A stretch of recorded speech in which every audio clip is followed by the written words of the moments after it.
So if we can have seats 1, 2, 8, 9 just kind of come forward a little bit. Get final taste picture, and then all of the you guys can like turn around in your chairs. I'll do that, all the fun stuff. All right, you move over just yeah, I got you. That's the one in the photo. All right, perfect. All right, 3, 2, 1. Wait, Brittany, you can be in it. Perfect. I don't want to be in it. Why not? Mine's on something pretty, isn't it? Yeah. Thank you. We're not here because of our work, right? Just keep it back, you know, yeah, that's fine. Because one permitted turn, knock it over. Oh, here, we're live. Good evening, everyone. My name is Derek. Of course, this is Mitch. I know I've been on a little hiatus for a little bit, been busy with work, went on vacation for a week and a half. I missed you. Yeah, I'm happy to be back for this great tournament we had here.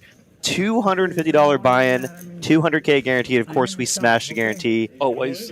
Over $420,000 in the prize pool. 2136 entrants. And we're in the down to tournament. 9. Yeah, in the final Down to 9 here. And y'all might recognize a few of the players here. We got a big name player here in the 4-seat, TJ Cloutier, World Series of Poker tournament champion. Hall of Famer? Hall of Famer as well. I think he has 4 bracelets. Is that right? At least. he's Yeah. got Gracing 4. us with our presence here. And I do recognize Mike in the 6th seat has won our bigger one tournament. Maybe once. I think he's won our Saturday tournament once or twice. Hey, he's a familiar face at the final table. Say that 3 times fast, right? Of course, we got Squints there in the 5 seat. Yeah, wearing the Sandlot T-shirt. We love it. I'm gonna talk about it a lot tonight. But all the other players are, they're regulars, but maybe not like super regulars in the sense we see them every day. Not like Daryl or Adrian. But they come to our room quite often, and they're here playing the final table of our 4th of July tournament here. And Speaking of Adrian, sad ending for his day, man. It was brutal. Yeah, if you're watching Adrian, I saw that firsthand. It was brutal. It was brutal. I feel for you, bud. We got Jacob here, our tournament chip leader right now with 14.9 million. There's about 54 million chips in play, so he's got a good chip stack in play right now. Very healthy, feeling comfortable, no doubt, relaxed. Happy 4th of July, by the way. Absolutely. Oh, give it 40 more minutes, and then we could say it officially. Well, I mean, there's been. I live in Frisco. They had the fireworks Saturday night. Emily and I watched on the balcony from the balcony. On the way over, I saw fireworks. I imagine we'll see a lot tonight into tomorrow morning into the evening, right? Yeah. But a great final table we have here. As you can see, Jacob, our chip leader right now. Wow. Almost a 2-to-1 chip lead to the next highest stack, which is quite unbelievable here. Todd, our short stack right now, and a 7-seat. Let's take a look at the payouts here. So off of a $250 buy-in, each player guaranteed $5,500. Of course, everyone looking for that top prize of $60,000. 60 G. That's a lot of hot dogs on the 4th of July, man. Many people consider that a very good yearly salary. Many of these, some of these players are going to get that amount in just a day and a half of play. Unreal. Joey Chestnut could make buy a lot of hot dogs with that cash. So I was actually playing a session over at Las Colinas, and they had the Nathan's hot dog eating contest going on the TV. Oh yeah, you saw it too. Yeah. Forgot you were working over there. Yeah, well, I saw you today. I dealt to you today. That's right. I think I may have pushed you a pod. All right, we're going to go heads up to the flop here. Jacob going to flop a gut shot and backdoor hearts and 2 overs. Mike with just the 1 over with his ace. Ace I currently the best hand, though. And at this stage of the tournament, every pot's so important. You really got to try to battle for every single pot here. Jacob, not one to give up here, might consider even raising in the spot. Putting some pressure, putting some ICM pressure on his opponents. And it looks like he will. Going to make it 1.2 million. I like it. I like it. I like it a lot. You know, has outs if he does get called. And it puts your opponents in a very tough spot if they're, oversea betting with a lot of hands like king high or ace high, which he is doing right now. So yeah, I think with the 2 8s on the flop, I think he figures the flop missed a lot of the range. Yeah. That's a great play, great heads up play there from Jacob. And I've been really impressed with his play. The final 2 tables, I was watching him play. I mean, he was obviously running very hot, but he was making very aggressive plays, to propel him into the chip lead right now. Yeah, he's a semi-regular here, You can see him occasionally at the table, I've dealt to him a few times here. All right, let's see here. As we got a lot of our chatters in here, I see Jedi Master Ted, Frank, Rena, Mitchell A., Billy Gavin. Is Poker Monkey? I want to talk to Poker Monkey if he's on here. I think he is. Very surprising if he wasn't. Yeah, well, he's out in Vegas. He just flew out, I think it was yesterday. Poker Monkey's going out to scratch off something of his bucket list. Poker Monkey's going out to play the main event. I've heard about that. Yeah, did he satellite in or is he just buying into it? I know. Last I heard, he said he was going to play a couple of satellites, but if he doesn't make it, he's just go ahead and buy himself in. Wow. Well, good luck to you, Poker Monkey, if you're watching this. Yeah, without a doubt, all the luck. Let's see here. Lego in the chat as well. Nicole Slaw, 69. That's my husband with some angry emoji faces there. I don't know what that's about, but good luck to your husband, Nicole. See Tyler in the chat. Rebecca Thompson. Rebecca in the chat says, I think TCH should do a day 3 for FTs. These players deserve some rest versus playing till the wee hours of the morning. Definitely something we could consider for sure. Maybe for our larger tournaments, maybe for our $1 million tournament we're going to have in September. We'll talk a little bit about that later on, right? Yeah, absolutely. I think that's definitely a great point, though, Rebecca, and I do agree. I mean, if anyone remembers that $1 million tournament we had, almost 2 years ago, they played that final table. They started day 2 at 1 p.m. Yeah. And Law and Johnny High Roller played until 5 a.m. Yeah, I watched a lot of that.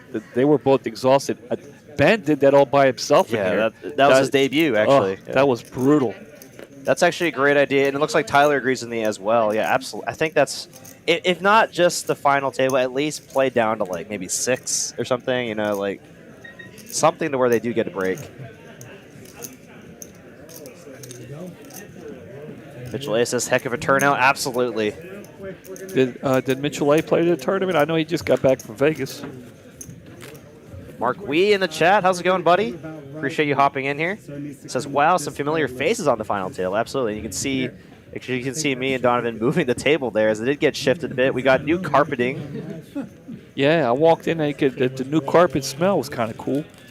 We need new carpet already in Las Colinas, but I ain't getting into it. I'm not going to talk about it. Yeah, we can we can move on from that. All Rebecca right. Thompson says, "Welcome back, Derek. Good luck to everyone. Absolutely.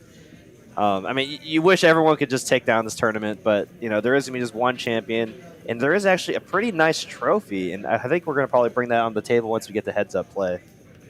Well, I haven't seen it. We have a trophy? Yeah, it's up at the front. Well, hell, I must have missed it.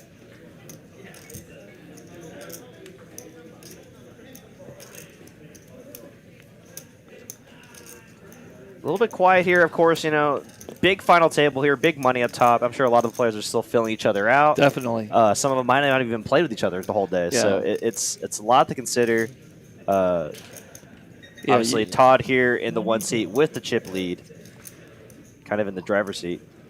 Yeah, you'll periodically see everybody keep glancing at each other's, stacks, see where they are in the chips. Down for double. Oh, I'm sorry. I didn't see. I thought you two had We have an all-in. playing. Irving's going all in with the ace-5. It's a great play there from Irving, realizing, 3-8 again. Button doesn't have to be raising with a lot of hands there. Chili trying to take down the blinds. We'll get the bad news. Nick in the chat, what's first play? Pay $60,000. Marquis in Mexico? I guess so, on vacation. Is he on the lam or on vacation?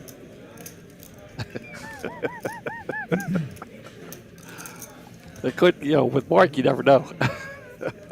I could be wrong, but I think, Mark had such a good run at PLO the past month that he pretty much paid for his trip to Mexico with that.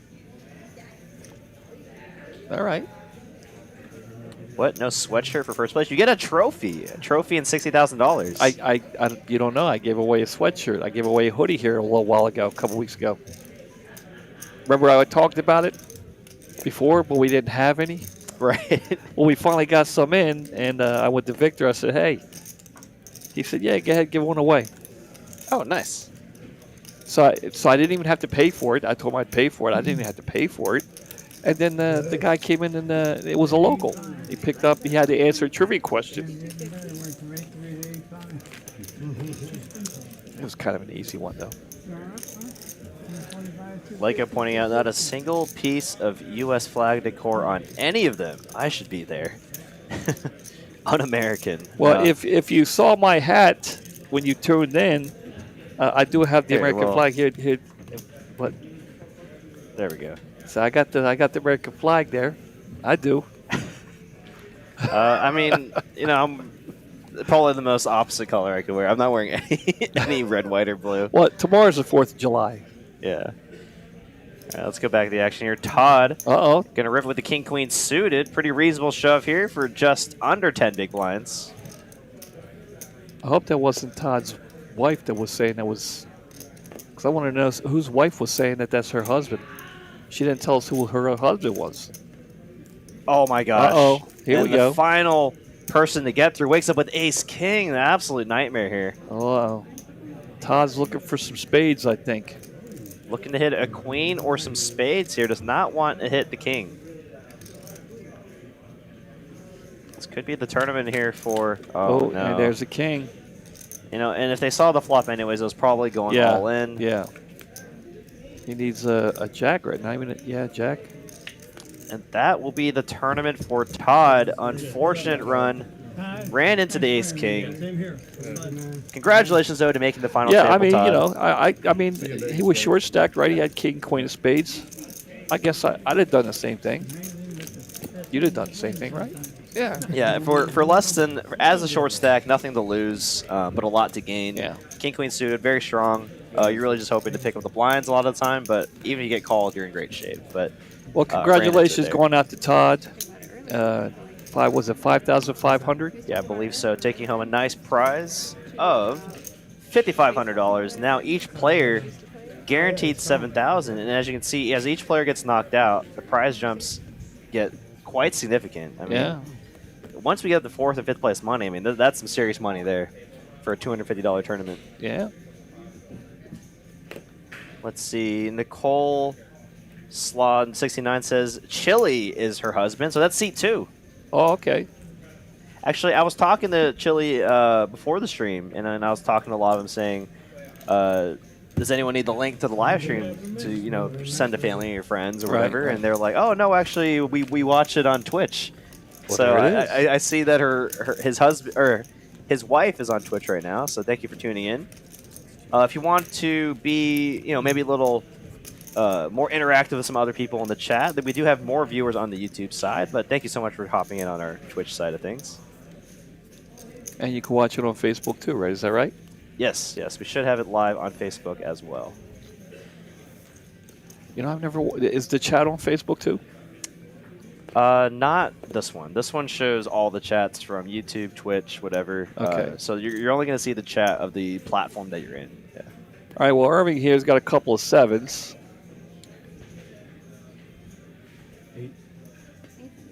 Gonna elect for a large sizing here.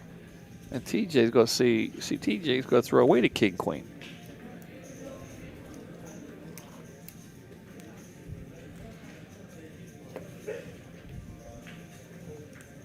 A little later on, I'm going to talk about.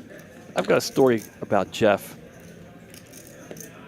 Yeah, Jeff, one of our regular 1-2 players here, likes to play some tournaments every now and then. We'll go all in with the ace queen, putting a lot of pressure on Irving here.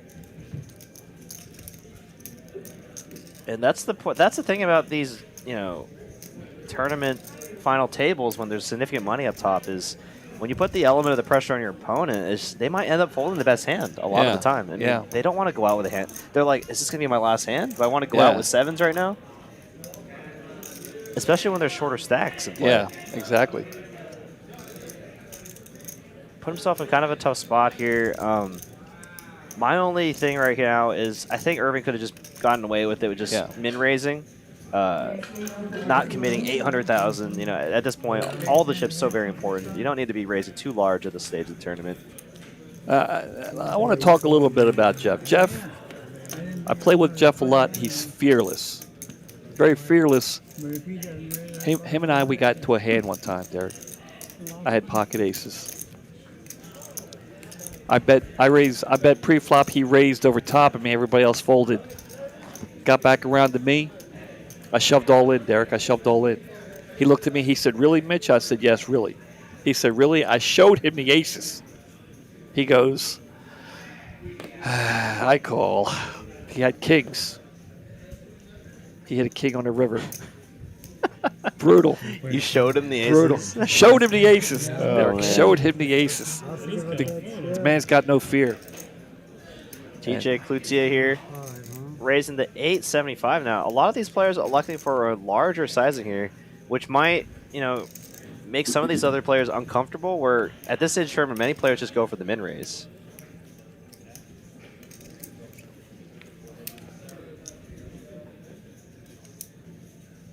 But there is some strategy involved in it as well, right? Not committing your whole stack with an all-in, but electing for a very large raise, saying effectively, I'm going to go all-in if you raise me. But then also he puts the decision back on you. If someone says, does in fact go all-in, you give yourself a chance to fold, I guess. Well, the Hall of Famer takes a pot down. I don't know if you noticed, but this is the second week in a row that TJ has made the final table. Last Saturday, albeit it was a little brief, he was the first one out, but he did make the final table last week. Went for a little bit of a practice run and, felt ready to make the final table again. I'm telling you, this guy, he's a Hall of Famer for a reason. The man can play.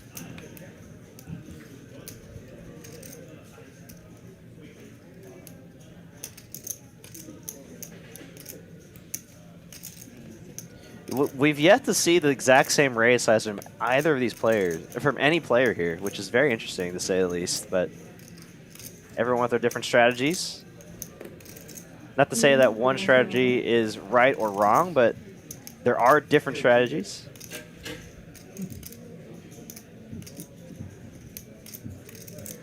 We got looks like we got 359 viewers watching right now. You got to dig that, right? Yeah, great viewership so far. Thank y'all so much for tuning in. If you're just now joining us, you're listening to the voices of Derek and Mitch, your favorite tournament commentators here at TCH Live. Yeah, where you been, Derek? You've been. I've been having to find people to fill in for you.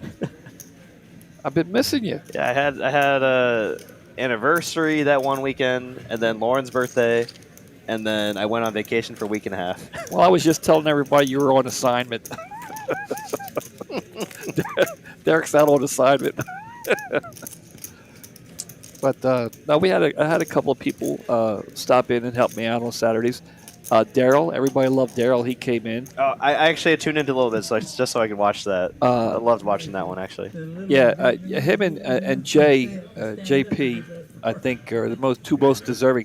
Daryl mostly, the guy plays tournaments all the time, and he's such a nice guy. I don't know if anybody's more deserving to come in and help out, and the people loved it. And JP did an excellent job. Mark came in, Eric, Frog, can't forget Frog. He did an excellent job. Kind of interesting chat question here from Oreo Ninja 918. We'll get to that momentarily here. Alex going to open the action with the Ace 8 of clubs. Jeff going to make the call with the Ace 10, dominating Alex right now.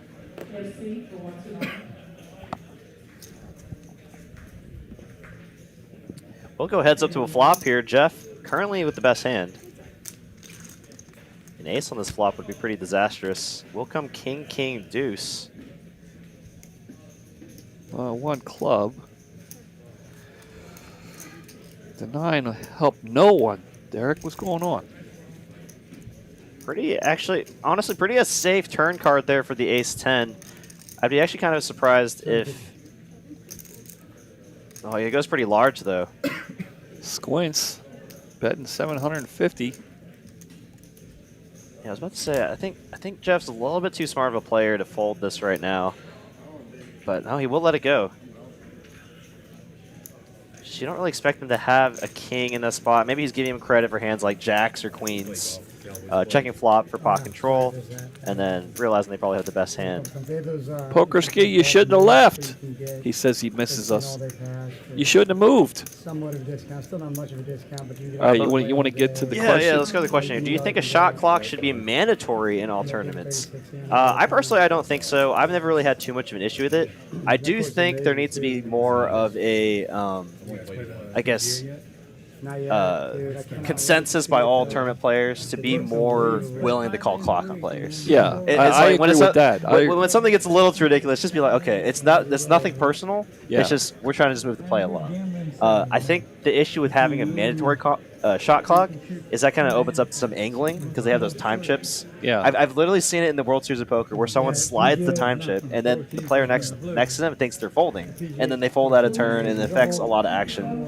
When you add more things to deal with for the dealer and the players, I think it opens up for too many things. So it's like I really don't think there needs to be mandatory shot clock. Just needs to be more willingness for players to call clock on other players. I agree 100%.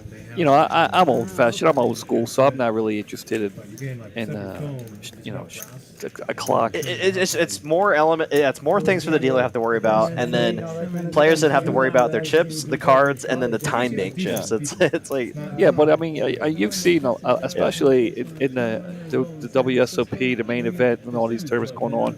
A lot of a lot of players try to get under the skins of all the other players, taking full amount. Yeah, just call clock. That's not necessary. And I think if the players, and I would be quick, if I saw somebody, of course I'd have to make the final table. And, so again, it's gonna be like dependent, right, Oreo, right? So I'd say before the money, a minute and a half for every decision is long enough. Now you don't need to be calling clock at everyone for every minute and a half decision. Like if it's just like one time they make a minute and a half tank because it is a big decision, right? You don't need to call clock. But if it's happening consistently, if it's happening every hand, every orbit, and you're noticing it's the same person, that's when you need to be like a little more.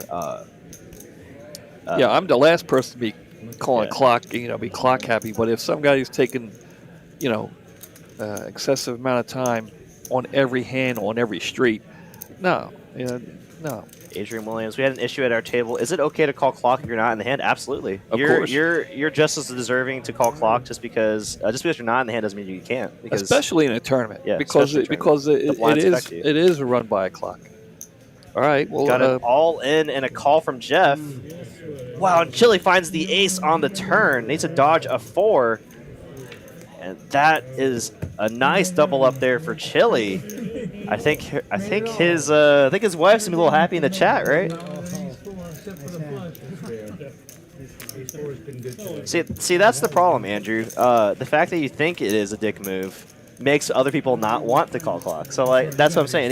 There needs to be less taboo on calling clock. It's nothing personal. Yeah, it's just moving the game along. Yeah, I mean, and like I said, I'm not interested in calling a clock. If somebody's in the tank and got to make a big decision on a big hand, by all means, I'll sit there and wait. Just be it's common sense. Yeah, if it's every hand on every street, then no, there's look, man, just fold. See, I think the problem with the shot clock is that if players know they have 30 seconds for every hand, they will take the full 30 seconds for every hand. That's my problem with the shot clock. When they know that they're guaranteed at least 30 seconds for every decision. Yeah. So that's my only problem with the mandatory shot clock is that because every person is guaranteed 30 seconds for each pre-flop, each flop, each turn, each river decision, that adds up. Yeah. I've got a follow-up question. What about cash games? Now, here at TCH, I'd never call clock on cash games. To be honest. Well, we can't really. I think that's the rule, right? We work here, so we can't. But if I'm paying for time, again, it's the same situation. But if I'm in a casino and I'm not paying for time, and also if it's bothering you, you don't necessarily have to call clock. You can move to another table. We have, That is the difference about cash games tournaments. Yeah. Tournaments, you're locked to that table. So when there's someone that's constantly burning up your time, you have to make a point to say, hey, I'm playing here too. You need to be respectful to my time as well. Yeah, I've moved many times and come over and sit down at a new table. Like, oh, Mitch, you want to come over and play with us? I'm like, nah, I got a human rain delay over there, and I can't take that, Yeah, but enough on this topic. It seems like it's really really brought out a lot of opinions on this. I appreciate everyone chatting in here. It seems like a lot of differing opinions on this, but let's try to get back to the action here. Jacob here with the King 5 of Spades. Elects not to play, which is very surprising as the chip leader. I personally, if I was the chip leader by that margin, I'd be raising that hand. Suited king, I'd be getting in the mix, trying to put some pressure on these shorter stacks here. Might have been a missed opportunity here, as he's seeing a lot of players folding. Well, Chili, he folded a couple of 4s. His wife might be at home right now. Like, why are you folding the 4s? Position. And then it's a tough hand to play post flop. Yeah, 4s are a pair of 4s are okay, but his position, Interesting flop here. Mike on a flop bottom pair here will be the best hand. Gonna see bet for the minimum. But I could be wrong. Chili's wife might be an excellent player. She might be saying, duh, which I know that. So I don't want to assume anything, Oreo Ninja 918 says, I like the conversation, appreciate the interaction, LOL. Didn't mean to strike a nerve. Oh, not at all. I'm always happy to have conversations with the chat here. That's what I'm here for.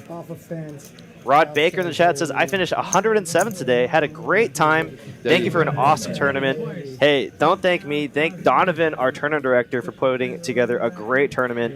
Honestly, I'd like to hear everyone's opinions on the structure. I mean, and also Donovan would like to hear it as well. I'm sure he'll listen back to this eventually. 20-minute levels on day 1. Pretty, middling starting stack, 25K. But once you get to day 2, 40-minute levels. So doubling the blind levels on day 2. What did you think about it, Mitch? I mean, good and bad, right? I mean, there's pros and cons to both. Yeah, I mean, 40-minute levels.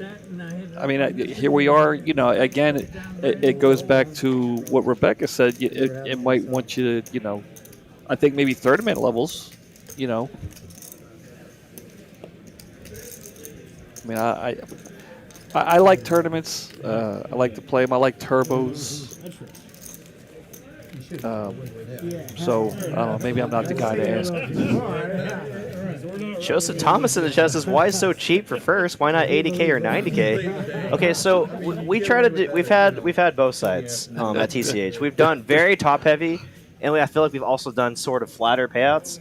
I think we found the perfect middle ground here. So it's 60K for a $250 buy-in is absolutely amazing.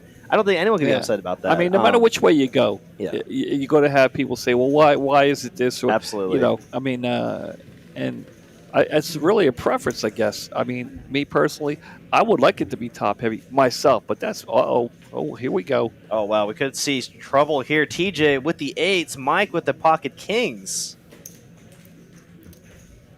And TJ rating a third of his stack here is probably, is pretty much committing himself here.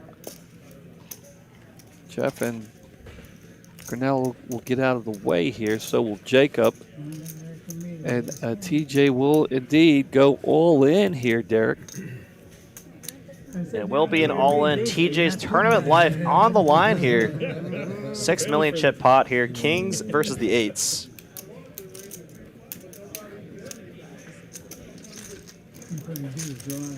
That's a pretty bad draw. They got me with 9s and ace jack when I had kings. That was crazy.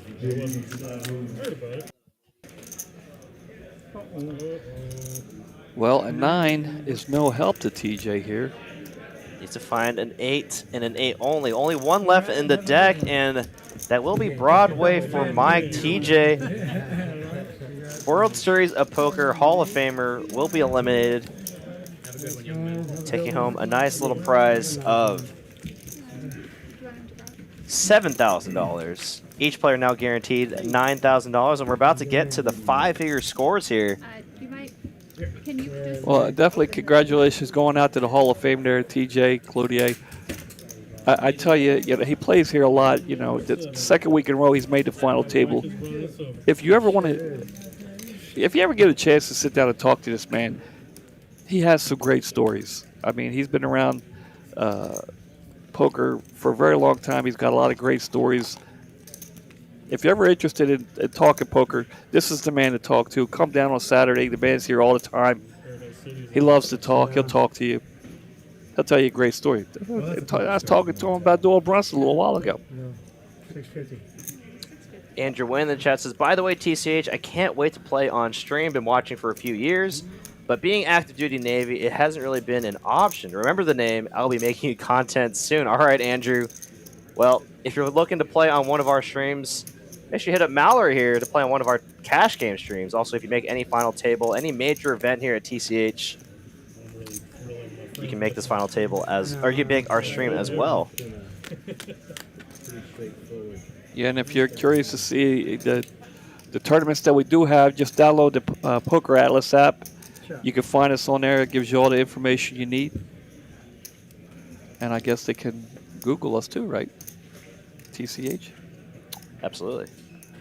So we'll go check on this flop here. Jacob taking the aggressive route here with his gutter. And he needs a 3 badly. And I think this will work. Oh, no. Wow. Alex here making the call. Squints.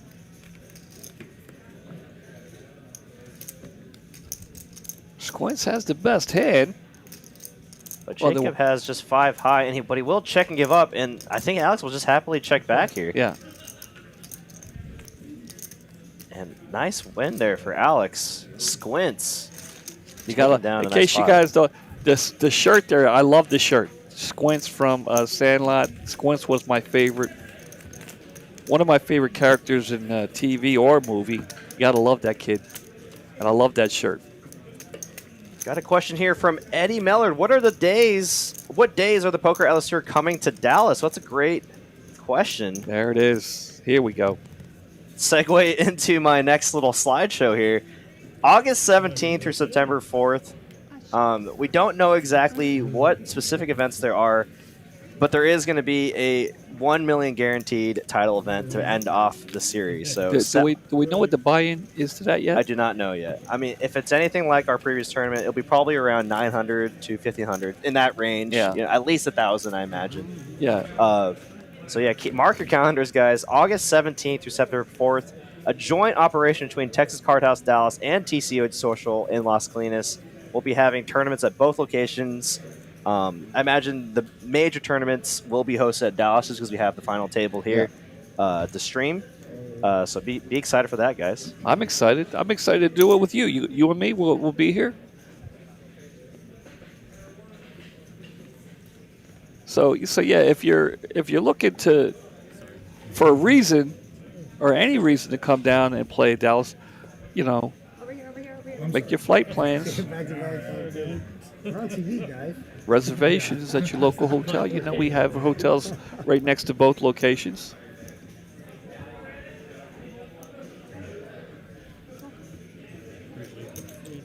Looks like Jeff will raise in the hijack with the ace-10. Jacob to make the call on the button. You can make arguments for both. You could go for the jam, but max pressure on Jeff. You could go for the 3-bet small. We'll just make the call here. Going to come ace-high. Jeff going to check here. Play a little tricky here. Maybe you're thinking he's either way ahead or way behind, knowing that Jacob, very solid player, could have hands like ace-jack. I think once you check flop, though, and it comes to 7 on the turn, you got to bet for value now.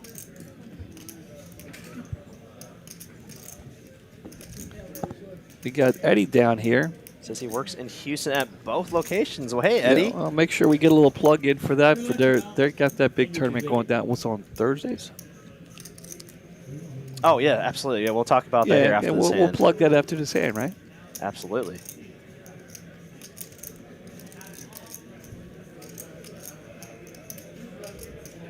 Oh, wow. And the check on the flop going to induce a double barrel here from Jacob. And it looks like Jeff will make the call here and wins a massive pot here. And look at that. Jeff takes the chip lead. I'm telling you, fearless. This guy is fearless.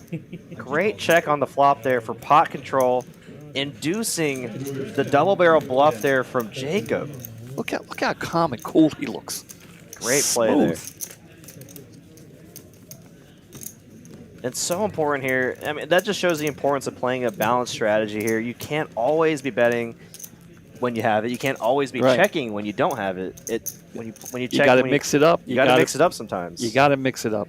Great play there from Jeff.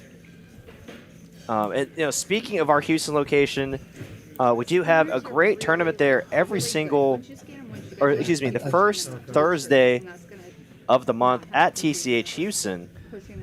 The Thursday bigger one, $560 buy-in, $30K starting stack, 20-minute levels, $50K guaranteed. First Thursday of the month at 6 p.m. So if you're in Houston, you should definitely not miss that tournament. A lot of value in that tournament there.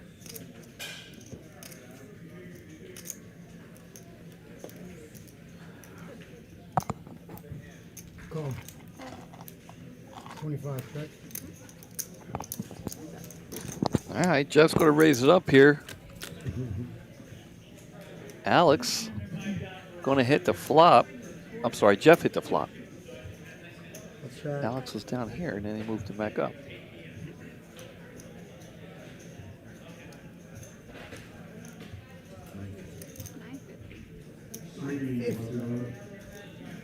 Jeff going to apply the pressure here. I don't think Squints can make the call. He'll throw it away. Got a great question here from Packish. TCH question: any tips for the younger generation of poker players on learning the game and how to get better? Well, I mean, you're living in a day and age where you have so much content out there, so much free content that is. I mean, there's if you just Google something or you look up a video on YouTube on poker strategy, tournament strategy. There's a lot of free content out there. I also recommend watching. For the more maybe higher level players that really want to play 2-5 or 5-10, watching our live streams on Tuesdays and Wednesdays. You can watch some of the best players in Dallas battle it out. You can learn from the best there. Does anybody in your generation still read books, or is everything all Googled? Because there's a lot of books out there. There are a lot of books as well. Yeah, absolutely. Is there anyone in particular you recommend? But I mean, the spot is. I honestly haven't read. A lot of my study has been like on like YouTube videos or like online classes. I've used pokercoaching.com before. I've heard good things about Crush Live Poker. Well, I think one of the better players is Daniel Negreanu. I know he has Okay. Well positioned. a couple of videos, right? Doesn't he? Yeah, he does a lot of free content. So, yeah, I'd check him Well, out. back in that time, if you were 220, you were playing no line. So. Yeah, especially if you're just starting out, maybe kind of diving into strategy. There's no reason to put all the money into a training course. There's so much free content out there. Yeah. And then if it's something that you want to pursue, maybe as like a side hustle or maybe even as a career, which is a lot of players here at Dallas have done that. Then that's when I think you should invest in a training course. But if you're just looking to get better at the game, there's a lot of free content out there. No reason to put money into it just yet. Or you could become a dealer. Actually, and I was about to say the same thing as Andrew in the chat. For the new generation, nothing helps more than experience at the table and content available. Absolutely, yeah. It's nothing beats actual real table experience. But that could get expensive. I appreciate the question, dude. We don't need to go into in depth on He'll tell me right solvers and whatnot. because they can't start. I'm used to the old squares where you really did it. As long as it passes. Louis, save the books. 25. Why aren't you working tonight? Where are you at? Alex's turn here to wake up with the kings on the button. I heard there's like $100,000 table. Gonna make it 625, and we'll just take it down here. Bryce Richmond, hey, one of our tournament directors here at TCH. Says lots of familiar faces on the final table. Thanks for stopping by, Bryce. Yeah, I saw him earlier over. Oh, you probably saw him over there at Las Colinas too. Yeah, I saw him for a little bit when I was playing. So I saw you playing today. How do you feel about the new room? Oh, I like it. I like it. Lots of action. I like the different structures of buy-ins. I think it's very player friendly, and bodes well for like a long longevity of the room. You know. Yeah, I'm very interested in playing a 2-5 there at the new place as opposed to the stacks just get too big here for me. Did you happen to grab a bite to eat at the table? No. I ended up eating next door. Maybe I shouldn't even say that. Colonel here. Been a little bit quiet on this final table. Will finally wake up with a hand. You're going to make the call. Pocket nines against Queen Jack. We got a coin flip scenario here. Really, I didn't. Servings all in? I want to stay. I will have some more advice after this hand. That's helped me a lot. Makes sense. Okay, Queen Jack does flop a gut shot to go along with his two overs to the nines. Now he's Now got a picks club up clubs. draw. Wow, what a turn. Sure. And a brick there. Irving will be eliminated in 7th place, taking home $9,000, I believe. And now we are down to our final 6 players. Nice hand. That means each player is guaranteed $11,600. Look at that. In just 3 players, we went from $5,500 to $11,600. So the pay jumps are getting serious now. Well, congratulations going out to Irving. I'm sure he had a lot of fun and made the final table. And Colonel's breathing a sigh of relief. I know he was holding his breath there. He didn't want to. Another card he would not have survived. He wouldn't survive the ocean. Yeah, my recommendation to you, Peckish, is if you can make friends with someone that's a better player than you, you'll already improve just by talking to them, talking through hands. That's why I talk to Derek all the time. Is he not? Yes. Oh, wow. We could have another all-in scenario here. Chili going to go all-in. Uh-oh. With the ace-8. Alex wakes up with the ace-queen of hearts. Does he want to isolate here? Uh-oh. I think Chili's wife's home jumping up and down, screaming. Fold. Yeah. All right. We'll make the call. Well, Mike's got some hearts. Got some of Alex's hearts there. 50. He'll throw it away. I haven't seen any 8s yet, so that's good for Chili. So it looks like the 3 8s are still in the deck. Yeah, but it's not looking good for Chile. It needs to find one of those 8s, or else the ace queen high is going to take this pot down. I'm trying to give some positive vibes to the wife. Let's see what the flop brings. Does come ace. An ace. Well, still looking for an 8. A jack, I think. A spades. There it is. Well, a little bit of a lag there, but unfortunate run out there. Did run into it there from Chile. GG's in the chat for Chile, taking home 11,600, and now we're down to 5. And just like that, we're starting to play for some big money here. Final 5 players, each guaranteed $15,000 off of a $250 buy-in. How about that, Mitch? I need to make a final table like that. And just like that, we're down to 5. We lost 2 back-to-back hands. I mean, I think you're going to find, I'm just talking to Packish now. To start off, Packish, just learn basic, solid pre-flop strategy. That's where I would start, right? Would you agree with that, Mitch? Yeah, no doubt about it, yeah. If you can start at the beginning, the most important, the hands that you start with pre-flop will make all your decisions post-flop, turn, river, infinitely easier. So just start with that. Easy here. How's it going, buddy? He says, what's up, Derek? Good to see you all reporting. I love both clubs, but the 2-5 in Las Colinas is great, and the chicken tenders are fire. Hey, appreciate the kind words, Feezy Easy. Yeah, we're getting a lot of great comments on the food, and that's taking into consideration. There's several restaurants in the little shopping center, but the players, they dig that the fact that they can still sit at the table, keep playing, and have some chicken tenders. You got some wings over there, pizza, some burger sliders, dude, delicious. The fries are good too. Yeah, some bad beef bacon. Kyle's doing a good job over there in the kitchen. Ryan Crow makes an appearance in the chat. Our CEO of TCH says, nice turnout for the tourney. Excited about the Poker Atlas coming up. Thank you so much for hopping in, Ryan. If anyone has any questions, here's your chance to ask our CEO any questions regarding the Poker Atlas tournament or anything regarding our card room. Well, I have a question for Ryan. I saw him. Relax, it's okay.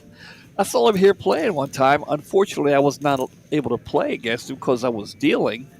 Ryan, when you coming down to the new room and put some chips on the table, I'd like to play.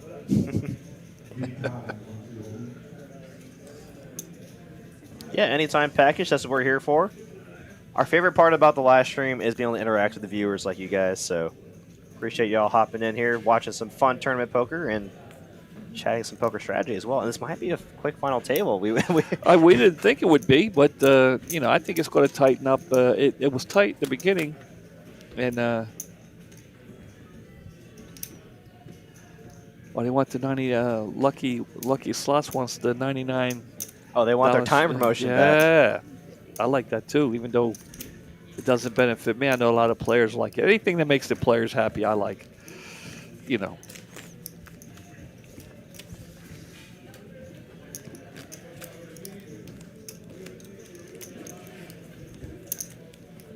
Lego in the chat says, I really wish TCH would move to 20-minute daily tournaments. It's exactly why I do not play during the week. It's an interesting point. Yeah, I think the whole thing with the 15-minute levels is they really don't want those to be lasting really more than, 5-6 hours, right? 5 hours, right? Yeah. It's daily turbo for a reason, but totally understand your point, Lego. Well, I read Ryan. I just assumed Ryan lived in the area. I guess I should have known he didn't. He doesn't. We don't see him as often. I believe he lives in Austin. Yeah. Well, he says get down there, which would lead me to believe he lives north, right? Down, up, same. Joseph in the chat says, why in the world would you not chop this? For the glory. I mean, yeah. And also, you're netted. You could have the chance to even if the chop value is 30,000, you could win the tournament for 60,000. Yeah. I guess I'm kind of confused, Joseph. I mean, you could double your money here. He does live in Austin.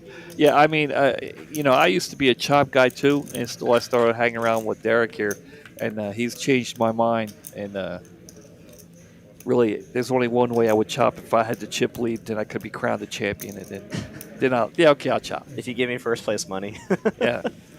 Unlike first place plus 500, we're not going to talk about that. That was in the past. Well, respectfully, Joseph, opportunities like this don't really happen that often. You could ask me, you could ask Mitch, you can ask any player here in the chat how often they make a final table with that kind of money up top. Yeah. Maybe once every 100 tournaments. Right. So the opportunity to win that much money is very, very rare. So like you want to take that opportunity and just try to take down the whole thing. That's well. Here, Andrew's got a question for Ryan, and maybe we can help out. Tournaments down in Austin area. I mean, I believe they host some tournaments in the Austin card room. I'm just not sure what exactly they are, but we got some action here. Jacob waking with the Ace King of Hearts. Definitely going to come in for the raise. It's just a matter of how much.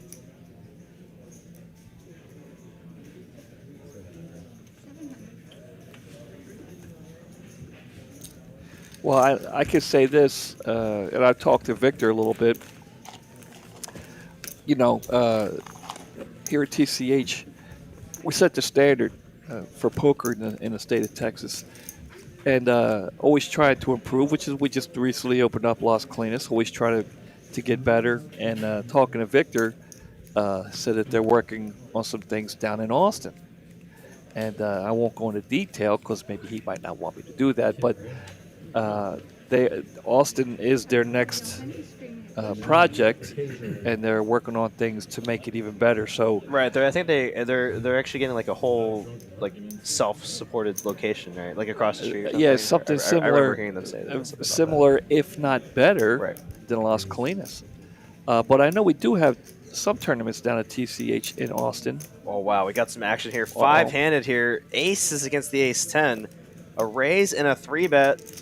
Wow, this could be trouble here for Jeff. Yeah, because Jeff's not going to. This is a very strong hand for Jeff. He's got the chip lead. This could be disastrous.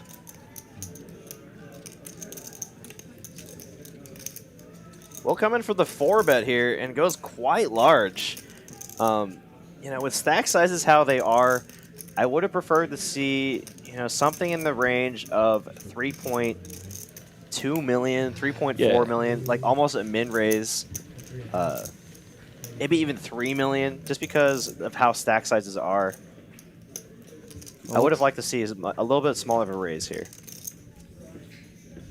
But I like the idea here from Mike putting Jeff in a really tough spot. Yeah, like I said, Jeff is fearless, but he's not dumb. He knows something's going on right now. And he's probably thinking he's king, maybe queens here that Mike might have. That's a nice great fold there from Jeff. I don't think he put him on aces when he's got an ace in his hand himself. Maybe kings or queens, maybe. Right, either way, behind a lot of hands. Yeah, he definitely felt that he was behind. And even ace-king or ace-queen, I don't think he would have thought that Mike would have raised that much with ace-king or ace-queen. So he probably put him on kings, maybe, queens.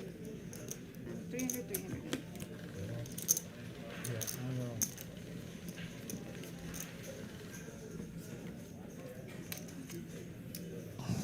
What time is it? Are we at 4th of July yet?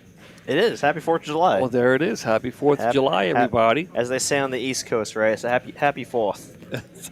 Well, that's up in Boston. But yeah, something like that. But, growing up just south of Philadelphia, you see a big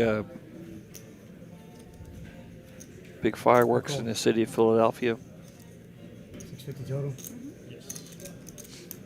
Yeah, just kind of, piggyback off of Ryan Crow. I saw Feezy asking about any improvements or things that we're trying to do to make Dallas busier. Absolutely. I mean, as you can see, we just replaced the carpet. Yeah. We got fresh carpet in the room. I know we're planning on expanding the cage, making it a lot nicer, running a lot of promos. We just finished running our high hand promos, which brought a lot of business to the room. We had our massive tournament here. We were completely full. all weekend. Complimentary beer. Don't forget Complimentary beer Yeah. from noon to 2 a.m. every single day.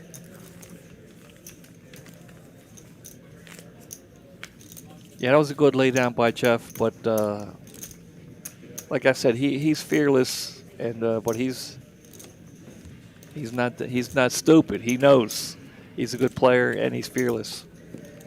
Very tough player. But we are about an hour into our stream now. Down to our final 5 players. We had 2,136 entrants in our tournament today. Between all the flights, we had flights Thursday through Sunday, 2 flights a day, so 8 total flights. I mean, last night's flight had about 400 entrants. Really? Yeah. So really great turnout here. $250 buy-in, 200K guaranteed tournament. You obviously smashed that guarantee. Doubled the guarantee. 427,000 the prize pool. I think you were good. We got 335 of you paying attention. Appreciate that. Tuning in. You know, being 4th of July weekend and all. Anybody want sodas, guys? And as late as it is, but I guess most people don't work tomorrow, right? Water, soda, tea? Yeah, I kind of disagree with you, Joseph. So when the payouts are much more top heavy, that encourages chops, in my opinion. Because people are like, well, now I could lose out on X amount of money. When the payouts tend to be less or more a little flatter, less top heavy, players are more. I've noticed players tend to be more willing to play it out. Yeah, probably. I mean, they're so small, and you playing a bad boy. Happy 4th, Austin. Welcome to the chat, Austin.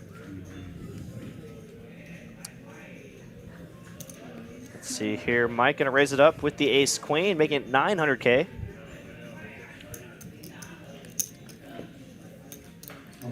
So we're down to 5. What do you say we ask the chat, the guys in the chat, who you pulling for? Let us know. We have Alex, we got Mike, we got Colonel, we got Jeff. And don't forget Jacob over there. You can have it over here. Just gotta scoot back. Got a great cast of characters here. You got Squints there, the chip leader? It looks like it, yeah. Squints is the chip leader. I didn't see him steal the chip lead. Got Zachary Baker here in the chat. If you think you have an edge, don't chop. Always play for first. I know Zach's been filling in, commentating some of our final tables the past few weekends, so thank you so much, Zach. See Bill Burford in the chat. Mike is very good. Yes, he's won several of our Saturday tournaments before, and I mean, maybe won at least one. Final table of several, and now he's on the final table of our 200K guaranteed. Lewis would pull it for you and me. Oh, thank you so much. Appreciate it. I appreciate it. Hell of a day, though, boys. Colonel's got a couple of red 8s here.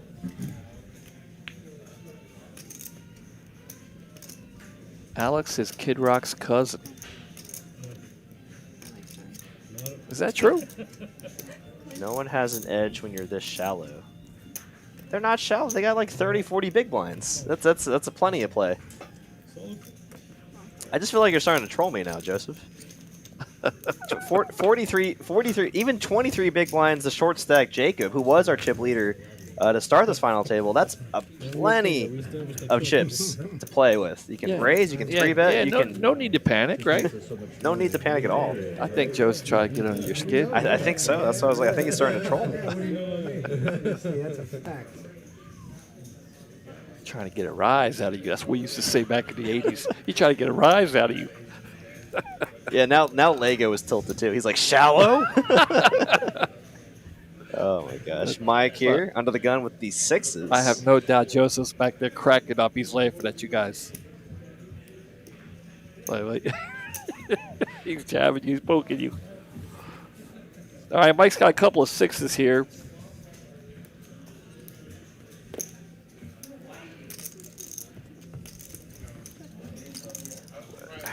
Now you're just making no sense, Joseph. You don't actually have that many big blinds. Dude. Look at this. Look at this. Wow, what a flop there Alex for got Alex. the chip lead and flopping trips.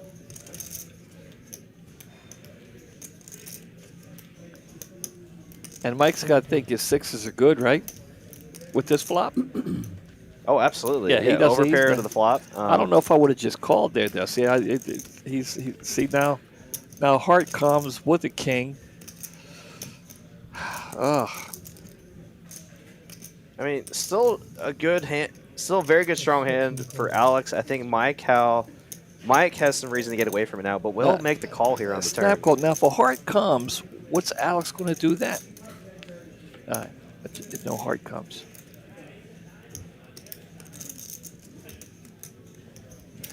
Another 625. Wow, very milky bet here.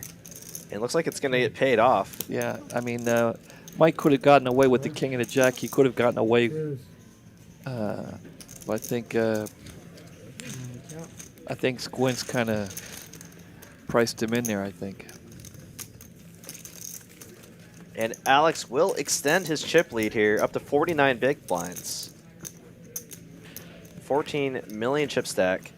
Jacob was our chip leader, but hey, don't count him out just yet. One double up, and he's back in the chip lead.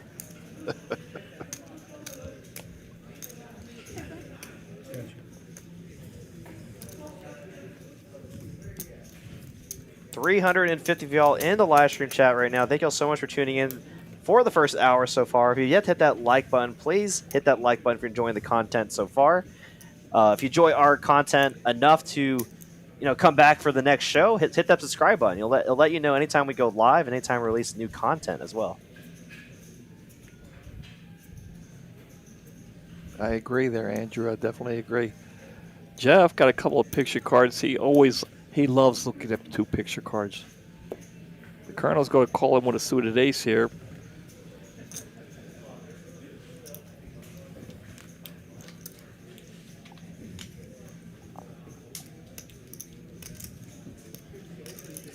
I'm sorry, the Colonel didn't call. He raised. And, this might get a lot of respect from Jeff just because Colonel really hasn't played too many hands. The one other hand he's played, he had pocket nines. All right, Ryan, appreciate you stopping and checking us out. Behave yourself. Thanks, Ryan. Appreciate it. You have a great night with your family. Happy 4th of July. Yeah, I mean, I think Jeff is going to fold this just because he's a smart guy and he knows Colonel's just playing very, very solid this whole final table. And he will let it go. Wow, look at that. And that's the advantage of playing just solid poker. Occasionally when you do have the bluff, you'll get a lot of respect out of it. Nice play there from Colonel. How delayed is the stream? 30 minutes. We typically do 15-minute delays on our Saturday tournaments and our cash games. But because of how much money is at play here, because of how serious this final table is, we decided to make it a 30-minute delay, just to give these players a little more breathing room if they do need to have a big decision. Yeah.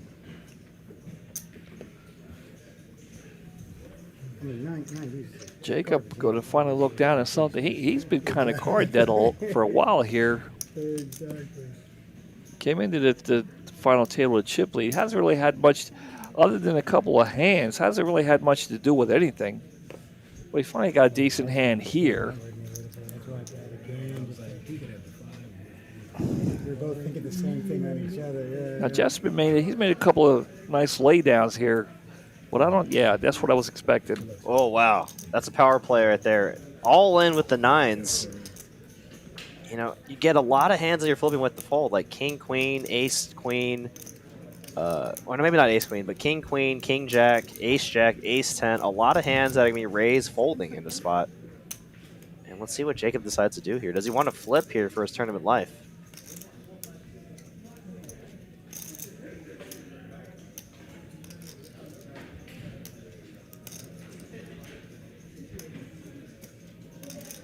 Nice. Like I said, it will fold, and that's a great win there from Jeff, getting the flip to fold.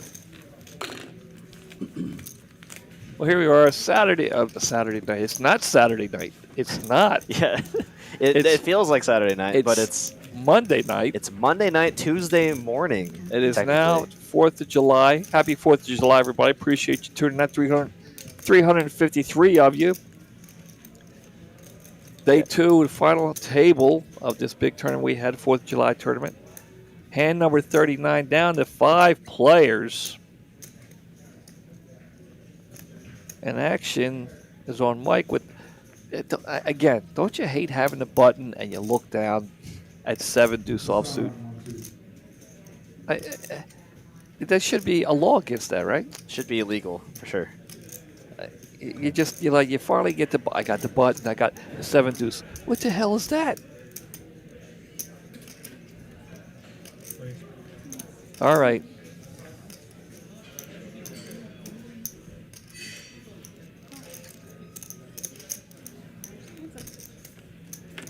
Jeff and the Colonel going at it again. Oh, no. Top pair for both players now. This could be trouble for Jeff. Probably going to have to pay off at least 2 streets of value. Well, he's going all in. The Colonel's making the call. Wow, and an all-in from Jeff. That was very unexpected here. We got an 18 million chip pot, and this is for the chip lead. If Colonel wins this, he's going to have an overwhelming chip lead. Ace on the turn. Can he find a 5 or a 6 here? No, and that's going to be the tournament for Jeff. Wow. Unexpected there. I mean, okay, to be fair, it was blind versus blind, and Jeff flopped top pair. Yeah. On a draw-heavy board there. But Colonel flopping the better top pair. GG's in the chat for Jeff. Played a great final table. Just kind of ran into it there, deciding to play the queen 6 and flop top pair. Yeah, I mean, in order, I mean, I don't fault the play there. He's got a queen. He's got a weak kicker. Let me just end this right now. The only way he's going to beat me or make the calls if he's got a bigger queen. He does have a big, So it's kind of a cooler flop there. Yes, it could have been avoided if he just folded the hand pre-flop, but yeah, I don't think he could have had a bigger overpair. He would have raised pre-flop. Right. So yeah, but yeah, he will take home $15,000 for his time here today. Each player now guaranteed $20,000. Congratulations, Jeff. Tough break there. You played well, my friend. Congratulations. How much is he taking home? 11,000? 15,000. 15,000. Big money. Yeah, now each player is guaranteed $20,000. We can see Colonel here started this final table relatively short. Now the chip leader with 24 million chips. Yeah.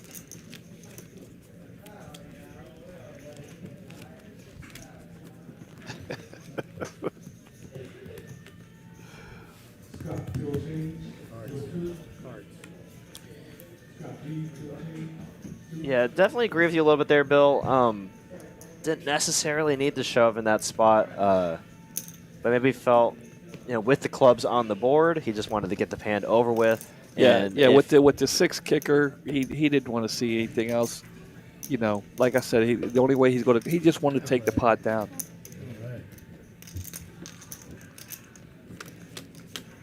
No, for sure. I totally agree there from Mitchell and Bill.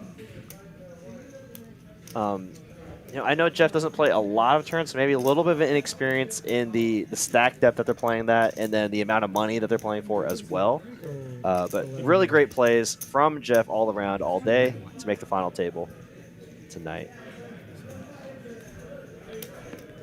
And final tables of tournaments are really where you see the experience of players really shine through. I can already tell that Mike and Colonel have a lot of tournament experience just from seeing how they play.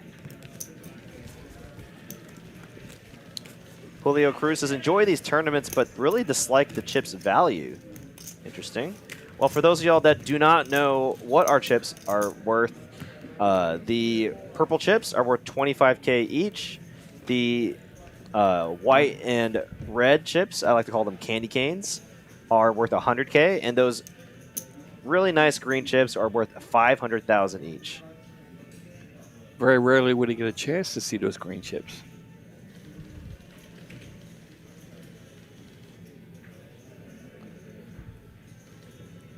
Let's see if Jacob decides to just rip it in here. Wouldn't be unreasonable.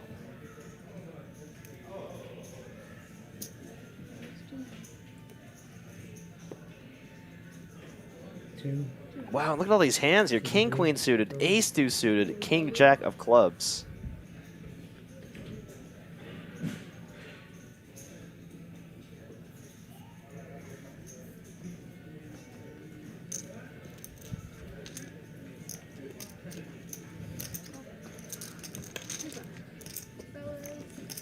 At the end of the Wow, and ace is going to flop top pair.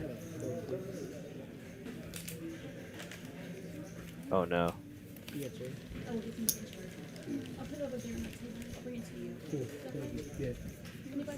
Colonel's going to put him all in, I think, right? Wow, and look at this. Colonel is just going to start running away with the chip lead here. Played so solid for the first 30, 40 minutes. Picked up a bunch of hands in the last 20 minutes and now has almost 30 million in the stack. Jacob once was our chip leader, now down to 5 big blinds.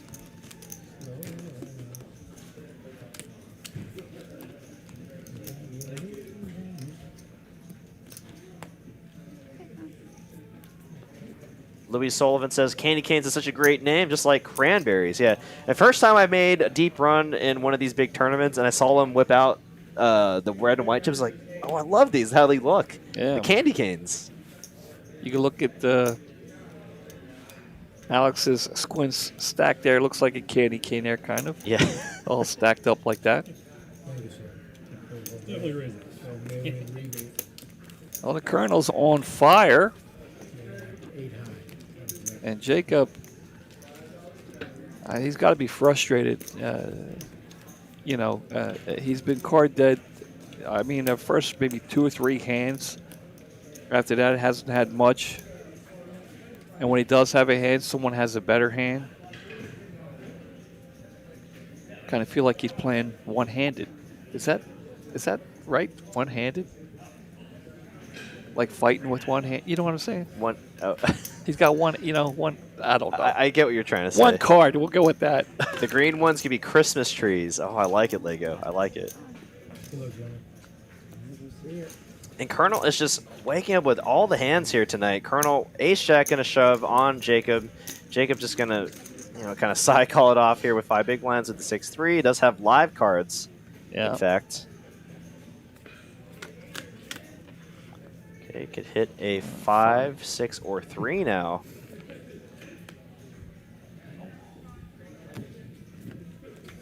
And I think that's it. That's it for Jacob. Came into our final table as the chip leader. Will go home in 4th place money. Not a bad payday. $20,000. 4th place money's good money. And now we're down to our final 3 here. Each player guaranteed $28,500. Of course, everyone's going for that top prize of $60,000. Well, congratulations there, Jacob. Okay, thank you. Played well to get to the final table and then went card dead. Kind of Christmas tree, huh? Is that what you said? Yeah, the Christmas Lego. I'm gonna give Lego that credit. Yeah, the Christmas trees. Well, I mean, it makes sense. We only see them a couple weeks out of the year, like a Christmas tree, right? That's true. That's true. We rarely see the 500K chips. They're like a Christmas tree. You only see them a couple weeks out of the year. I mean, there's some people in the chat that might not even know these exist. But we do have million chips, $1 million chips for the tournament. For the tournament. Yeah, but the last time we had them was for our $1 million tournament.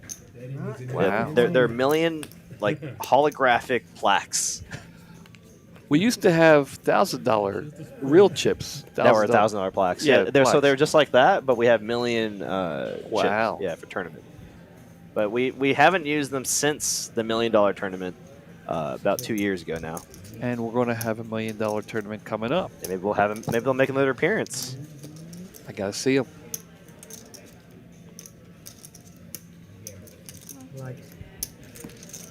I got a little heads up action, blind on blind here. And Alex will hit the jack. And Mike has a gut shot, right? A 10, he needs a 10, yeah.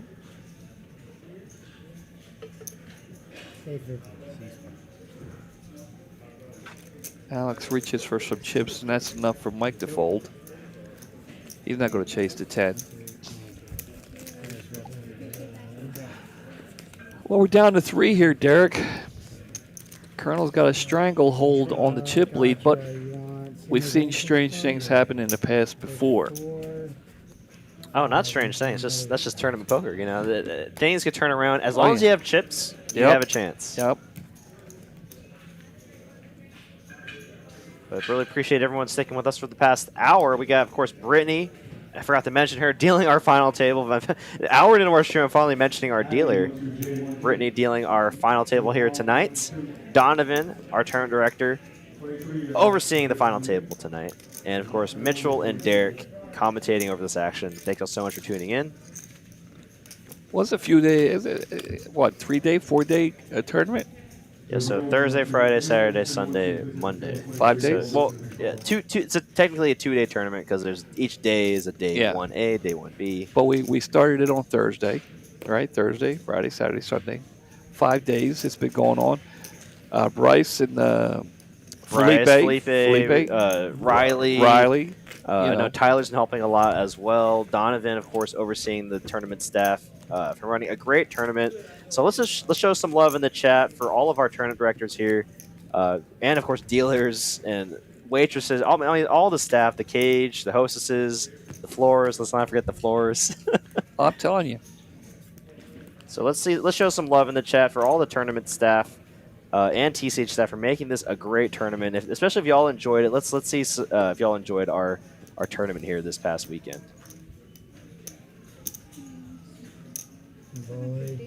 I'll call you. Colonel here raising the 750. Alex going to make the call with the King 10. We're probably going to see Colonel start raising almost 100% of the hands here. Does flop open-ender. Wow, great flop for his hand. And it's a flop that's going to be really tough for Alex to hit a lot of the time. I mean, he's very rarely going to have a 6, very rarely going to have a 9 in the spot. Alex going to make the call here.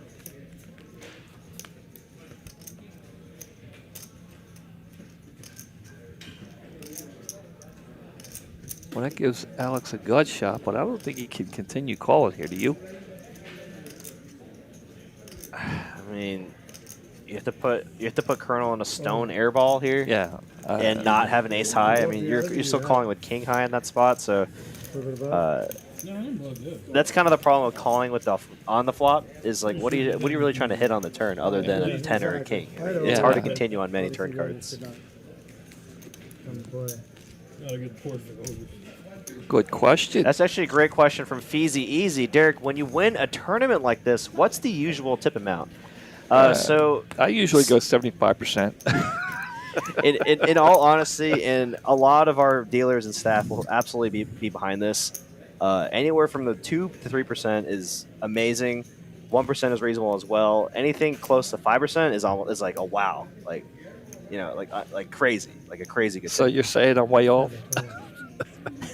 Just a little bit. No, but for real though, in all honesty, anything from 1 to 2% is very standard and very appreciated. When you start getting the 3 to 5%, that's like an amazing tip. So I mean, 5% of 60,000, $3,000 tip. That's an amazing tip. It is, yeah. 2%, a $1,200 tip. That's a great tip as well. Diego got it.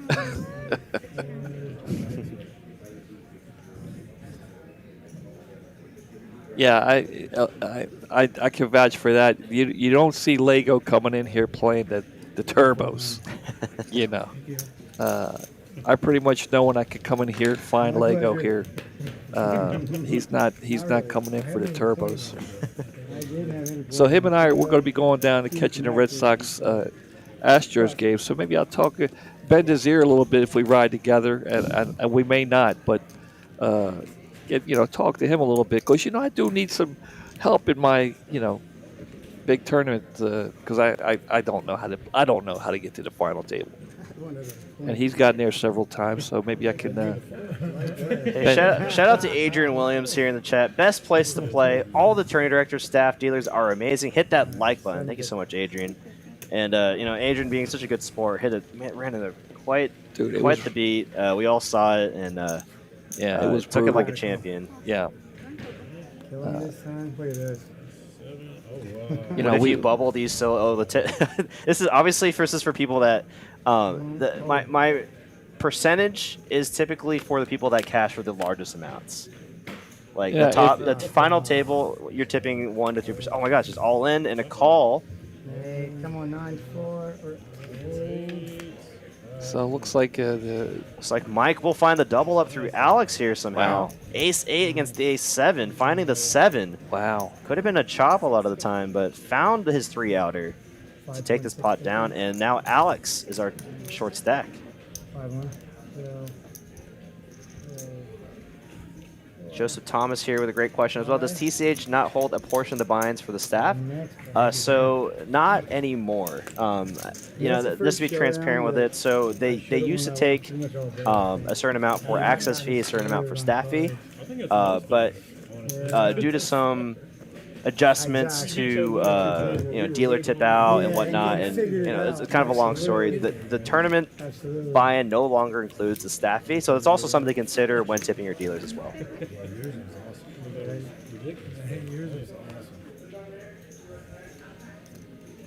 You know, again, you know, Mitch and I are employees here, so we don't want to be like, what do you call it? Kind of hustling for tips here. I mean, any tip.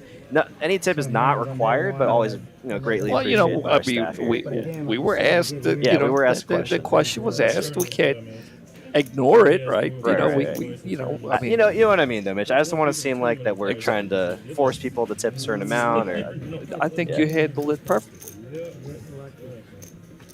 I mean, I still like my 75. I'm gonna leave it alone. I'm gonna leave it alone. But yeah, for real though, the 2% I say is the average tip for like the top prize winners. Yeah.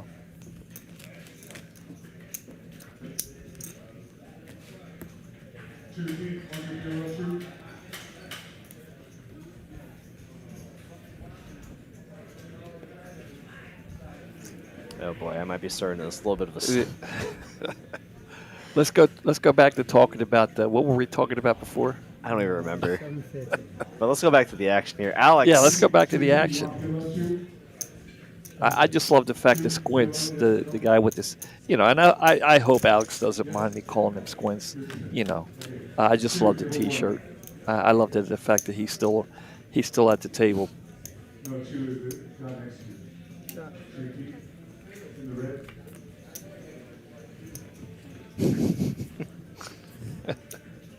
Ace high will be the best hand at showdown here, and Alex will take this pot down. Alex and Mike pretty much even in chips here. Colonel here trying to just continuous chip lead. Okay, Lego, I'll leave it alone. I think I'm sure Mitchell has.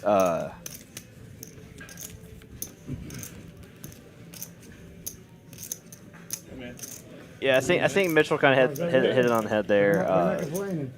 Due to it still be kind of a gray area in operation, or what some people might consider a gray area. The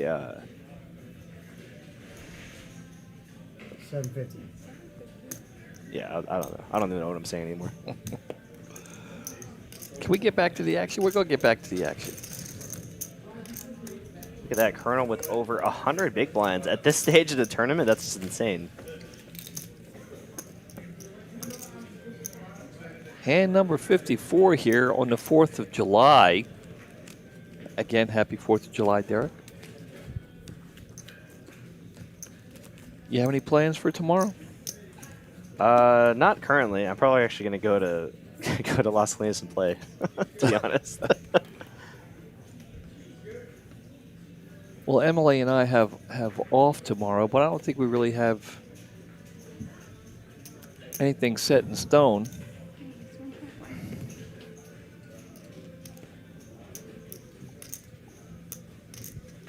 Colonel's got continues to get in the good hands here. Why not?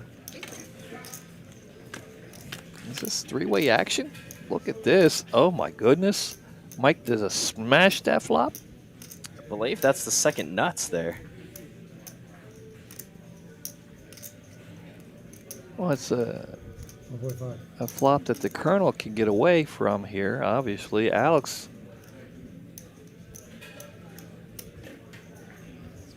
Alex could be in some trouble here. Or 4 million.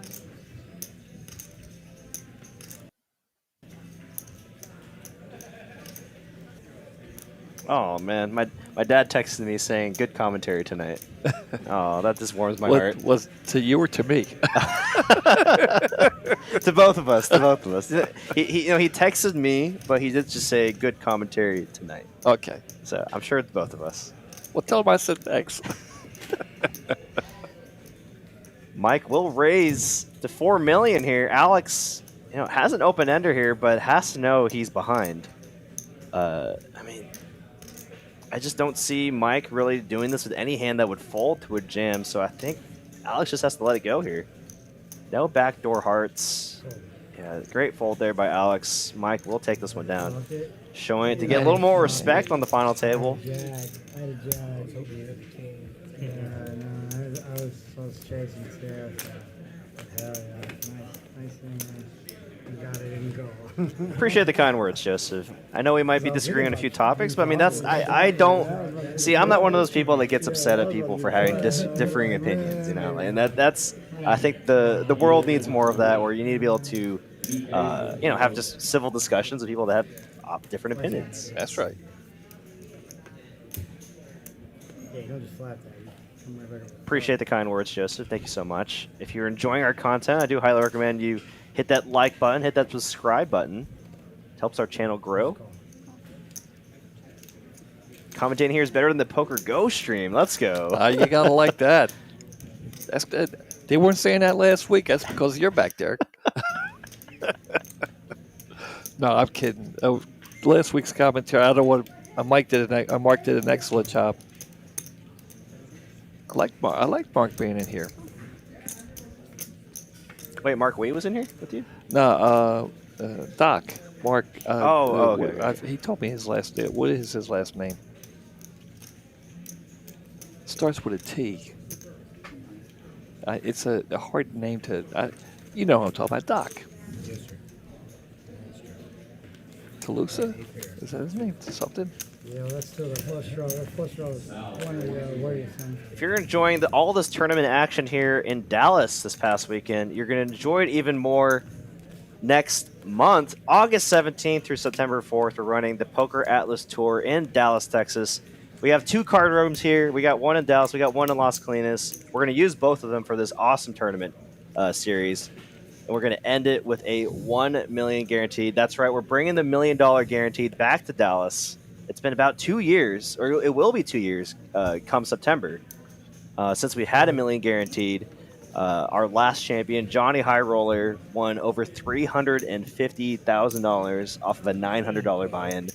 Law, great tournament player, fearless opponent, got second place in that tournament for about $280,000, I think, or just over $300,000. I've said it many times that girl scares me. She's about half my size. She scares me. Obviously at the poker table, she's a sweet girl all the way around, but I don't want to sit across from her, have her staring at me. But yeah, it's a big payday. I'm sure he has money left over. He's going to come back and play it again this year. Absolutely. Actually, funny thing with Johnny High Roller, I ran into him. You know that vacation that I was on? Yeah. The music festival I went to? Yeah. He was there. No kidding. I ran into him there. Wow, Yeah. that's crazy. I knew he was going to be there, but the fact that I still ran into him, it's 40,000 people. Yeah. And where it was in Cleveland? Michigan. Yeah. Wow, we got a big bet here from the Colonel. Alex with second pair. I think just a little too strong to fold right now, given the three-way action here. He will make the call here, leaving himself with just under a pot-sized bet. Will Colonel pull the trigger here? Oh, and he rivers a 10, and wow. Alex is elated right now. Wow. And he goes all in. I mean, he has to make the call, and that's a massive pot there for Alex. Wow. Wow. I mean, he probably would have folded if it was anything but a 10 or a king. I like the play there from Colonel, really leveraging his chip stack there. Just got a little unlucky that Alex hit his 10 on the river. Yeah. on the river made it a lot Yeah, you easier. Yeah, that's made what it he's a saying. lot easier indeed. What a hand there. 17 million headed towards Alex, and now we have a game here. Yeah. There's that jack. I want to get back to Very that. good. The last $1 million tournament, I believe we crushed the guarantee. It was a actually million guarantee $1.5 million. 1.6. 1.6. Yeah. So what's so crazy about it is it was a $900 buy-in, $1 million. It was less than $1,000 for a million guaranteed, and we hit 1.6 million in the prize pool. So I imagine we're gonna get pretty close to that as well. Yeah. So if you're teetering, and some people out there teetering on whether that's $1 million. I don't know. Last year, the last time we did this, we crushed it, so it's going to be close to $2 million. So if that doesn't get you to come down, then maybe you just don't play tournaments. We have cash games. Come play those, and it'll be a lot more. It'll be a lot easier. We have 2 locations. Las Colinas is what, 5 miles from here, 5-6 miles from here. So it's it's not through town. You get right on the freeway, and it's literally a 5-minute drive. Yeah, I mean, so I imagine it might not be a $900 buy-in. It'll probably be a little bit more. I imagine close to maybe 1,000 or maybe even 1,500. If that's too much for you for a $1 million tournament, I'm sure we're gonna be running satellites in the weeks coming for that event. So don't be afraid if I really want to play that million guarantee, but I don't have the bankroll to play. Spend money on $1,000 or even $1,500 buy-in. I almost promise you we're gonna have satellites for that big event. There's no doubt. Yeah, I'm looking about 1,000. Yeah, Mitch is saying Mitchell's that. That seems to be the most reasonable, I think, Yeah, because we could easily get 1,000 entrants, hit that guarantee. When are they going to let us know what the buy-in is? I think they're really hammering down the structures. I'm sure Donovan is working with the Nick and Leon and Mike maybe Victor and Victor, of course, trying to figure out what's the best structure for all the tournaments, what the best buy-ins are. I'm sure some of the people at Poker Atlas have some say in it as well. So they're probably in the talks right now. Yeah, they're probably hammering everything out. But I'd say about. $900 your buy-in's not out of the question, but I'm leaning more towards. It'll probably be a little bit more. Just a nice round number, make it 1,000.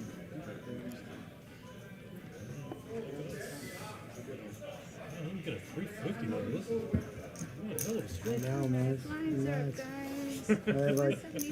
that'll be the end of August, early September, right? End of August into, I believe it said August. We're going to bring it up again. Into the early September, September 4th. Yeah. August 17th through September 4th. So almost 2.5 weeks of tournaments. I mean, let's go. I'm telling you. I feel like we're going to be doing a lot of commentating that month, Mitch. I'm ready. I'm ready. We're probably going to have to commentate the final table for the million at least. And then, there's going to be final tables for other guarantees as well. I'm saying if I show on the river, yeah. Very exciting. Second 10 doesn't it? Yeah, definitely. Oh, I'm out. Oh, of course. There's a good shot of that Squints shirt there. Of course. Obviously. Yeah, I remember that as well, Feezy. So I also made the day 2. I made day 2 of the million with like 1.1 million. So I had a top 10 chip stack going into the million. I was like, oh my god, this is surreal. Yeah. I made the final. I believe I got 28 Really, it's in kind that of like tournament. catch that too, because you're showing strength of jack, like I said. But yeah, making a day 2 in a tournament that big was so surreal. It was one of the coolest feelings in poker. 350. I might even take a shot at one of them satellites. See what I could do. I tell you what, if I get in this tournament, this $1 million tournament, I go. Afterwards, I'll take you out for a drink.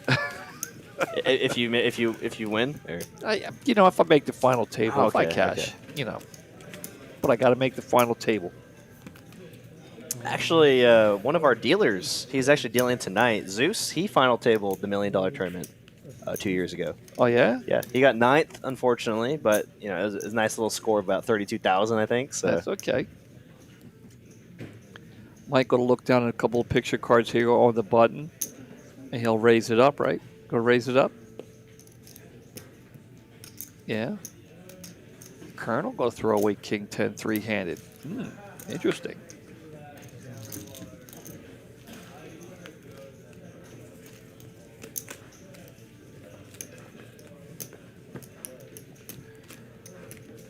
Yeah, see, mine was a slow burn, Feezy Easy, so I like was crushing it. I had a 1.1 million chip stack. I kept getting aces against Ace King. Like I got aces against Ace King like 3 or 4 times that day. So I was just running really hot.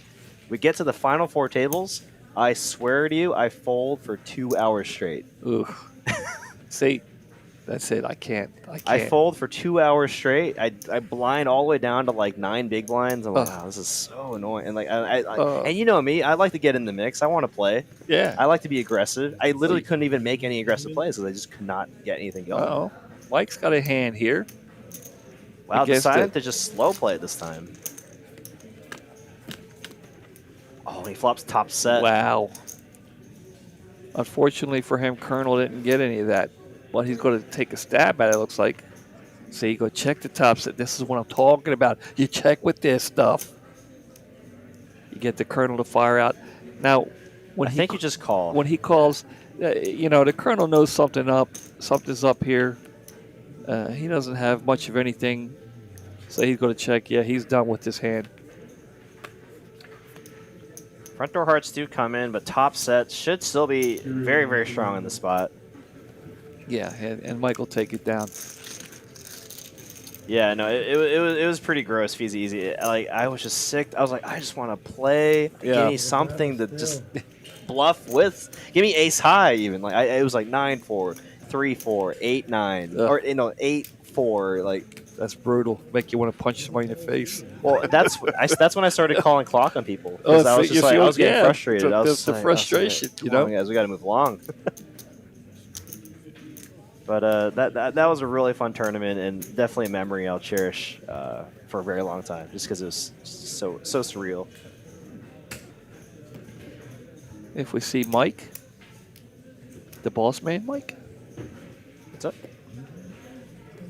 Oh, it says Billy Gavin says, hey guys, when you finish commentating, if you happen to see Mike, please tell him Billy said good job. Thanks so much.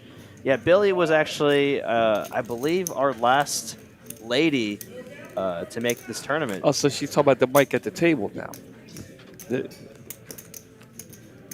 Mike yes, in yes, C6? I believe okay. so. Yes, yes, yes.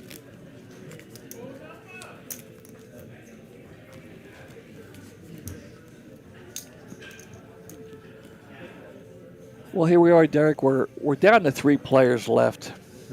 Oh, well, look, Mike just had kings. Look what he's got now. He got a couple of ladies. He's waking up with some hands here. He got queens.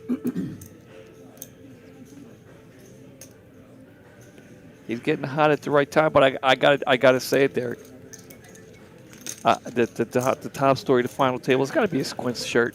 It's got to be the Squints shirt. You know, it's if you want to get on Mitch's good side, you make the final table and you wear some like great attire. You'll immediately get on Mitch's good side. Oh yeah, I'll talk about you all day long. You got the Squint shirt, or if you're like Lego, you got the full Houston attire. You know, wear a Boston Red Sox. Whether or not you're a Houston Nationals fan, it's debatable, but you have to give some respect. You have to give some props to them. If they're wearing a baseball jersey as opposed to nobody else, then obviously, unless it's a Yankees jersey, then I'm going to bash you. No, but wear a Babe Ruth jersey. Oh my God! You'll have Mitch crying in the booth back here. I own a Babe Ruth jersey, but you would expect that. Okay, let's see what's happening here. Colonel going to continue his aggression, raising with the King-9 of hearts. Alex going to defend with the Ace-6. Going to flop top pair. Great flop for him. I think...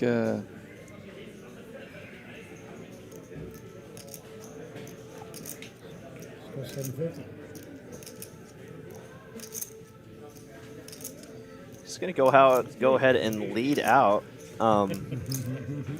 Nice. Such a dry board texture. Definitely an interesting play there. I like the lead more if you're doing it on more wet board textures, right? It's like flush draw and straight draw, so you can have some semi bluffs in there as well. But fair play there from Alex. Just want to take the pot down. Is this Jedi talking about a chop? Come on, Jedi. That is actually a pretty sick chop if they do decide to do it. But yeah. I mean, based on the chip stacks, Colonel doesn't look like a guy.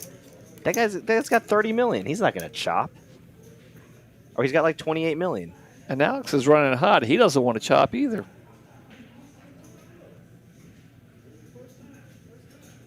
Plus that is actually a pretty good chop value, though, if they do chop. But pocket 8s here for Alex.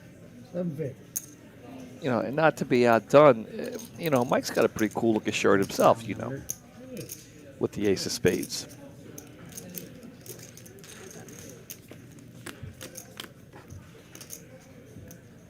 The flop will come 9 high. Alex has got to like that flop, I think. Yeah, it's a pretty good flop there for the 8s. Only have 1 over to your pocket pair. No paint, which is what you don't want to see. We'll bet 950. Colonel with the gut shot and 1 over. I think we'll make the call here. Pretty standard from both players. 7's a safe turn card. Alex is still feel pretty good, but I think he might want to end this hand right here. Yeah, I think you want to continue betting here, and you don't need to go too large either. 1.5 million, I think, will do the job. And that's what he does. Nice bet there from Alex. Nice play and nice pots. Jeremy just calling like those. Like, damn it, he's got a monster. Why is the Dallas upside down on this hat? I've seen a lot of people with those kind of hats. It must be the style. I was going to ask you because you know I've seen a lot of it myself. You know, it's the younger generation, and well, you're closer to the younger generation. Not than my me. thing. I personally don't like it. You know, I mean, I don't know, but you see a lot of it around.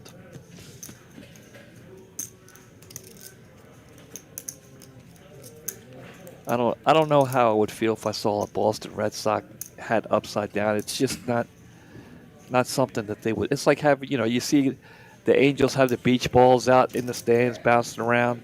It's not something that you do at Fenway Park. It's just not appropriate, you know?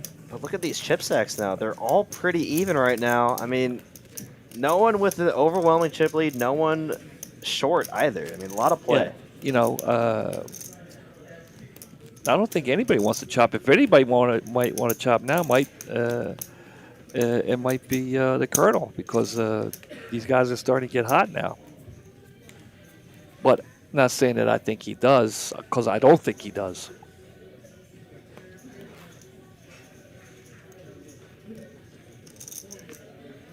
Frenzy Easy saying that it's a famous football player's brand. Oh man, that was it's a low blow, Ragnar Overby.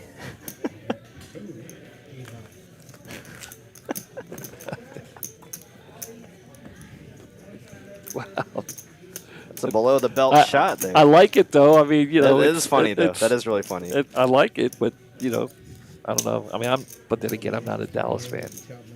But If we get to just me and you, like we talk. It's like me and TJ. It's, you know, whatever you can do. I'd like to play with you guys. What are you Alex doing? going to look down at 9-10 and the button. He'll make the call. We'll go to the flop heads up here. Alex and the Colonel battling again. No, especially not. Both will swing and miss. Oh, I'm sorry, Alex got a 10. Yeah, exactly. I'm sorry. It's freaking awesome. Alex with the 10. He's going to go ahead and the Colonel checks, so he's got to feel pretty good about his 10 right now. I did have a hand. Squints is in the groove here. I was having a hand. Now it appears you're having. Save your strength by bluffing at you. 321 of you watching on this 4th of July. We appreciate that. Hit the like button if you feel like it. You know, do it for the Squints shirt. Do it for Brittany. Do it for me. Do it for Mitch. Yeah, it's 1 o'clock. Do it because it's 1 o'clock. Yeah, I appreciate everyone sticking with us on this very, very late stream that we had. We haven't had a late stream like this in a long time. Yeah, coming up on hand number 70. Brittany, she's getting in her groove right now. Well, that was the first time in a while I had just absolute jack shit. So. I had probably just as bad jack shit. So I have Mike is seat 6, Alex is seat 5, the Colonel there is seat 9. Brittany in the box Colonel got to look down. 6 deuce on the button. Ugh. Ugh. 3-handed. Ugh. Just call you. You ready? Alex. 3. Just going to keep pushing. But Mike has a hand. He's not going to be pushed around this time. Goes to raise to 7 more. Going to raise it up.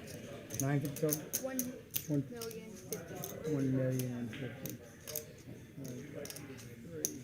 You can have it. Sorry, give me this thing over here. That's bad. Protected by my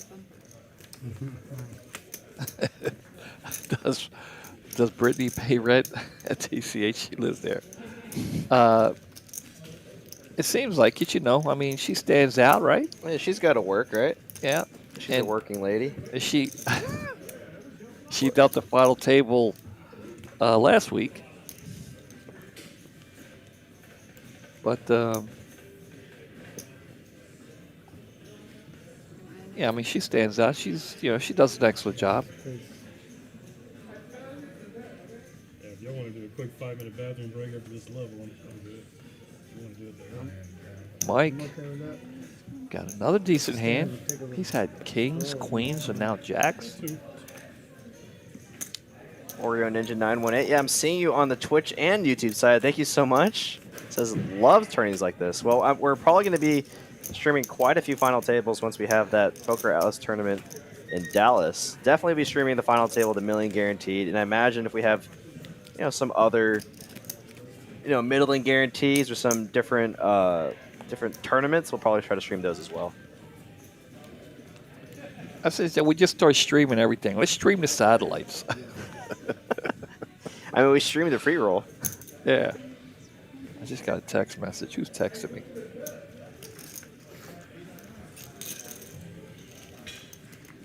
Adrian Williams says, they are all excellent players. Rooting for them all. Played 6 hours with them. Great guys, too. That's a great compliment there from Adrian. Likes to play a lot of our daily turbos. And now when I walked in the room, I saw him sitting in the final 2 tables. I was so excited. Yeah. I was very happy for him to see. Yeah, when you were here before I walked in and you pointed out to me real quick. You're like, look who's in seat 5. So yeah, we have a lot of great players here, and a lot of us have favorite players, and Adrian's one of our favorite players. A lot of the dealers, and it's not just because he brings in some cupcakes from his bakery. He's a good guy all the way around. You ever been to his bakery?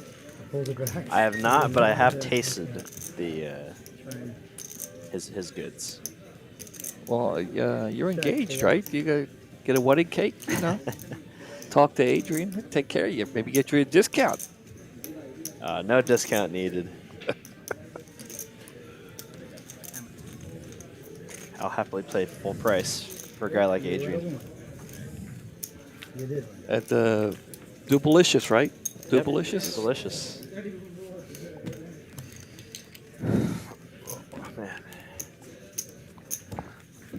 I'd like to go down there myself and check it out, but I'm trying to lose weight, I told Emily, her and I, we went to Vegas for a couple of days last week, and I told her, I said, we'll have a lot of fun while we're here for 3 days. But we gotta lock in. Eat whatever we want, but when we go home, enough. We're doing meal prepping. Yes. We're working out 3 days a week. No, I mean, my goodness, the amount of walking I did at the music festival.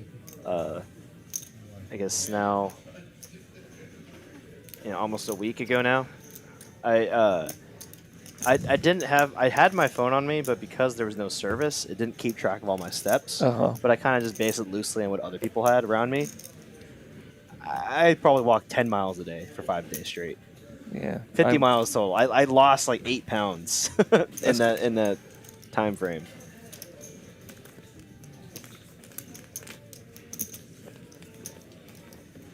Which is like, I've been to Hong Kong, man. And in a city, you do a lot of walking, but nothing compared to the walking I did at a music festival.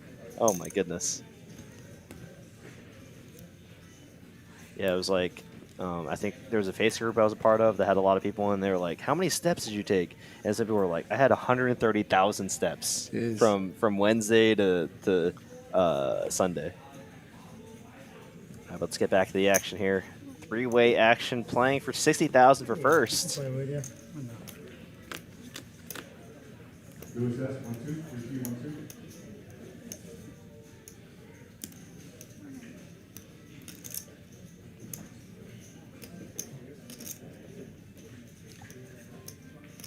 Call. Alex is going to make the call here.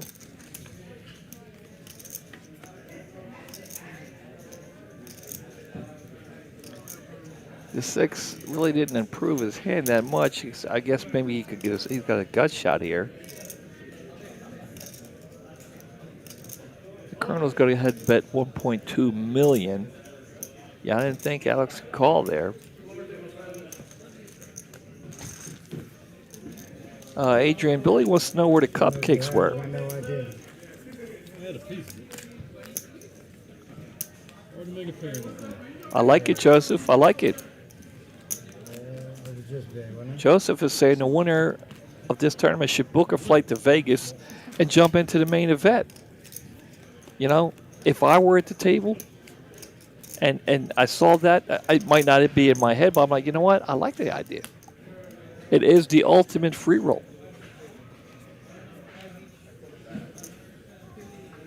I like it. That's a good point. Or maybe you like, sell half the action, and then you have 5,000, and save the other 5,000 for, plane ticket, accommodations, food. Actually, you don't need that much money for Vegas accommodations. Yeah, it doesn't. It doesn't cost that much.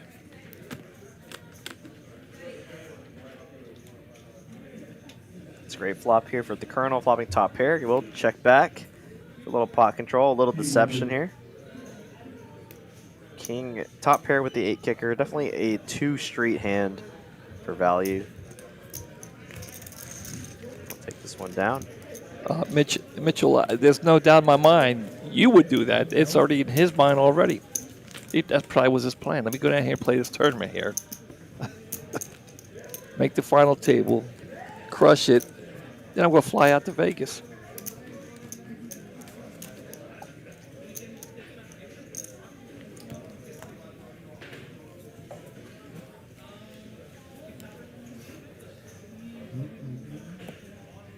Hand number 77 here in Dallas, Texas, Texas Card House. 307 of you watching. Who you pulling for? You got Squints there. Mike with with a pocket pair of jacks. You have the Colonel. Uh-oh. Oh, wow. Uh-oh. 2 big hands colliding here. We'll just make the call. Definitely wouldn't have blamed him if he went for the raise. But we'll go to the flop. King, Queen against the Jacks. Pretty safe flop there for the Jacks. Yeah, no doubt about it. And the Colonel's got to think he's not going to go anywhere. Large bet here for wow. Mike. Yeah. The Colonel lays it down. It's another nice pot there for Mike. And as you can see, all the chip stacks very, very close to each other. The biggest stack's 18 million, smallest stack 16.1 million. And you have to think about one buy-in to this tournament was a $25,000 or 25K stack. So one of those purple chips was one person. Crazy. One of those purple chips was one person. One red and white chip is four people. And then one of those green chips is 20 souls. Wow. 20 entrants in one green chip. Crazy.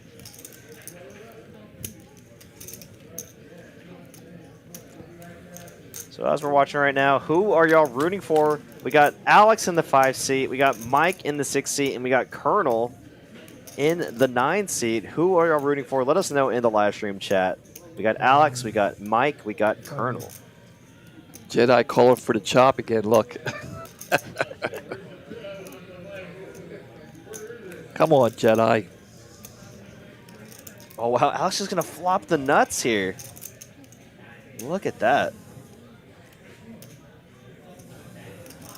1.1. Unfortunately for him, Colonel doesn't really have much of anything here. It'd have been nice for him if the Colonel had an ace.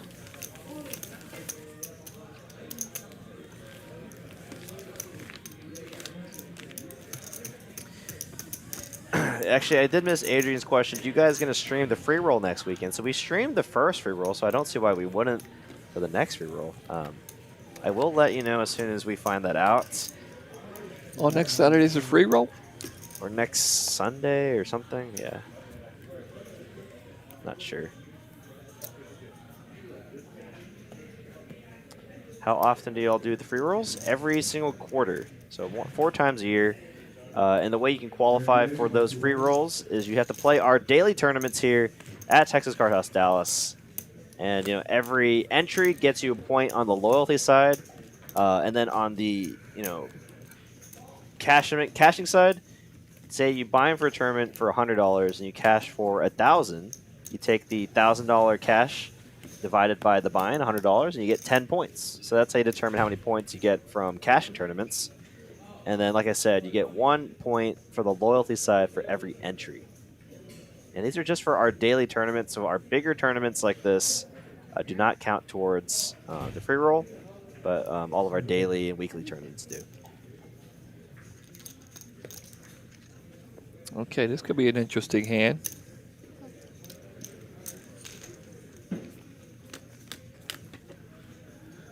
And Alex going to outflop the Colonel here. But it is all spades. Neither player having a spade in their hand. But the Colonel could represent here. Instead, he'll just throw it away.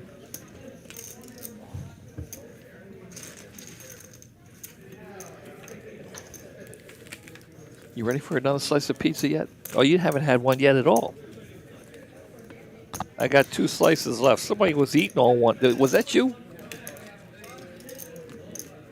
A half-eaten slice of pizza here. Was that you? Is that yours? Not mine. Who let that? Somebody took a slice, ate half of it, put the other half back. Oh man, some people. Who did that? Was that Brent? Who just threw it back in the box? I swear I saw 3 slices in there before you brought it in here. No. That's the first bite I took. Oh. So that was yours? The one I was eating on? No. I'm so confused right now. No. I'm a little delirious right now. I'm a little tired. Oh, no? That could have been me. I don't think so. I think it'll be fine, yeah. Are you sure? Yeah. Anybody want a cold water or a hot chocolate? See if you good? Can we go around you? And I'll come back. Crap. Can I come back? Yeah, thank you. You're making a lot of extraneous noise there. Oh, sorry. The microphone. It's not me. It's the Phoebe thing came off. Oh, it fell off? Yeah. I see. Okay. I'm better. I'm back. Both of us are just kind of confused about the mystery half-eaten pizza. In the pizza I don't know. box. Maybe I don't know. Maybe I did it. It might have been Brent. No, Brent was eating a full slice. Maybe it was me. I'm not eating it though. 2 big hands colliding again. Alex with the ace-jack. Mike with the pocket tens. I was about ready to say earlier, I haven't seen pocket tens yet, but they showed up finally. I'll call whatever it is. This could be a big pot here. Already $6 million in the pot here. Alex with the 2 overs. Mike with the pocket pair. And it will come king high. Not the flop that Mike wants to see.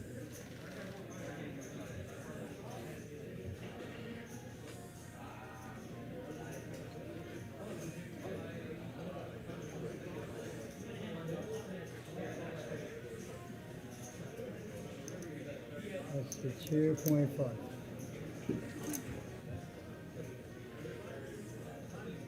King high flop with the pocket tens. Battle of the cool shirts right here. Wow, and look at that. Wow. Takes it down with some aggression. Nice play there from Alex. You don't really see that move that often, but it makes a lot of sense, right? I mean, he raise, he re-raise, calls the re-raise, and then comes a king high board with spades out there. Yeah. Probably want to bet your hand if you make it, right? A lot of king jack suited, a lot of king 10, a lot of king queen, Yeah. ace king might play it this way. Mitchell wants to know, how does he know if he qualified for the free roll? It's a good question. That is a great question. I believe it's posted on TexasCardHouse.com. If it's not, then you just need to reach out to Donovan in some way. They used to post it pretty frequently. I'm not sure where it is now, to be honest. About 2 hours now into our stream. Thank you to everyone that's been tuning in for the past 2 hours. We've been watching these players battle, from the final 9. Now we're down to the final 3. We got Alex in the 5 seat, Mike in the 6, and Colonel in the 9 seat.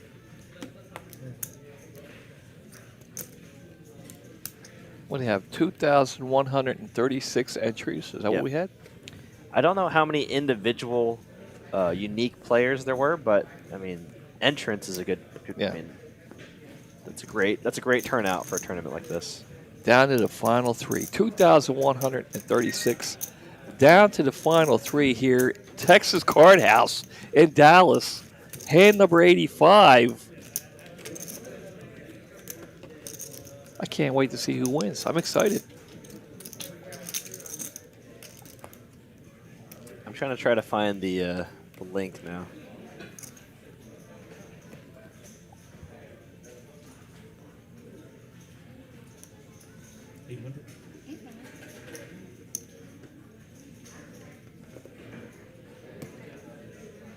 All right, we got a couple aces here. The Colonel with the real ace. Alex has a suited ace. And Mike's going to play a little bit too with the 5-4. We'll see a flop here, 3-handed. Uh-oh, almost all diamonds. Alex looks like he might have a slight edge here, and he does.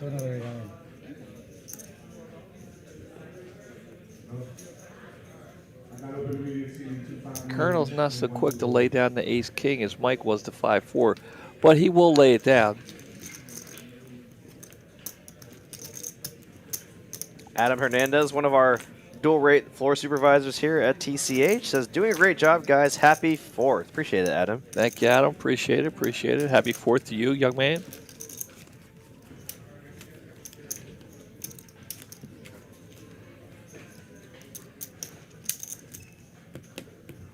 What's the question here from CV?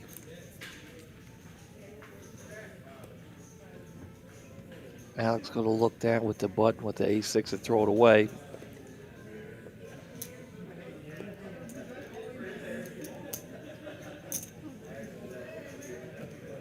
The Colonel's going to look down a couple of picture cards here.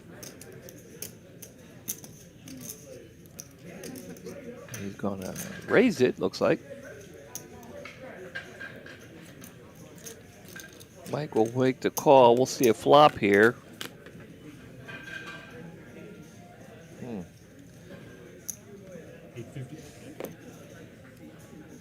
Colonel will bet out, looks like, and Mike will throw it away. CV, what's the question there? What's a good day for new in-person poker tables? I'm very confused. Yeah, I'm not sure I understand either. Could you maybe reword it in a way, or maybe clarify, CV, and we'll do our best to answer that question. What's a good day for new in-person? I've read it over like 3 or 4 times, and I still don't understand. I'd like to answer the question. I should have done something with it.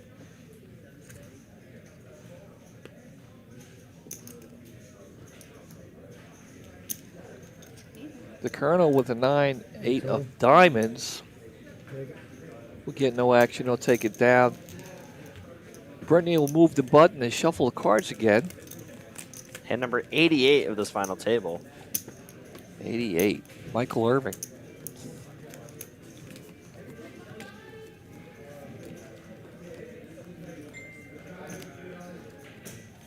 It's always amazing to see how in these tournaments, right? Like you see a lot of shallow stacks, 9-handed, and like we lose like the first 5 or 6 players very very quickly. And when it gets to 3-handed, oh my gosh, the pace of play slow down.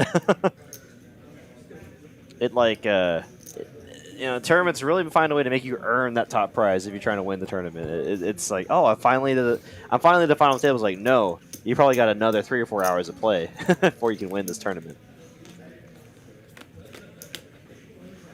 Well, pretty cooler flop here. Second pair versus top pair.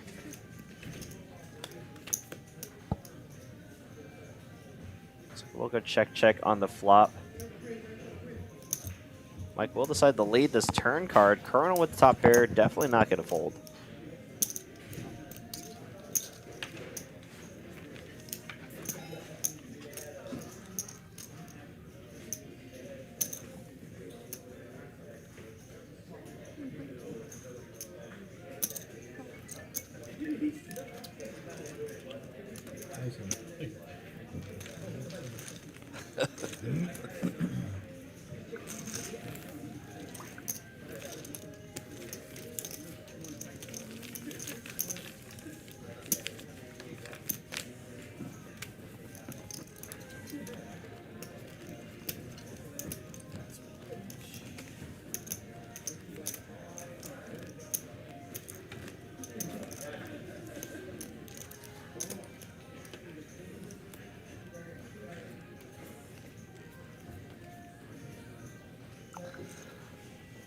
All right.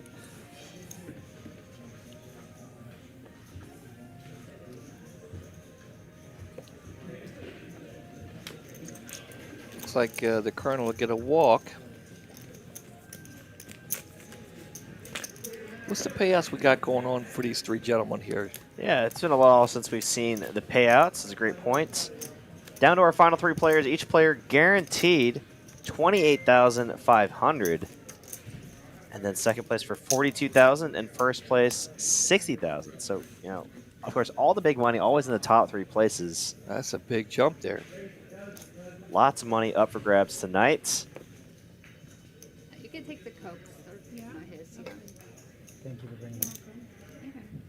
Mike going to look down at a suited 6-9. The Colonel going to throw away 2 picture cards. Look at this. They both have 9-6. The Colonel threw away the best hand here.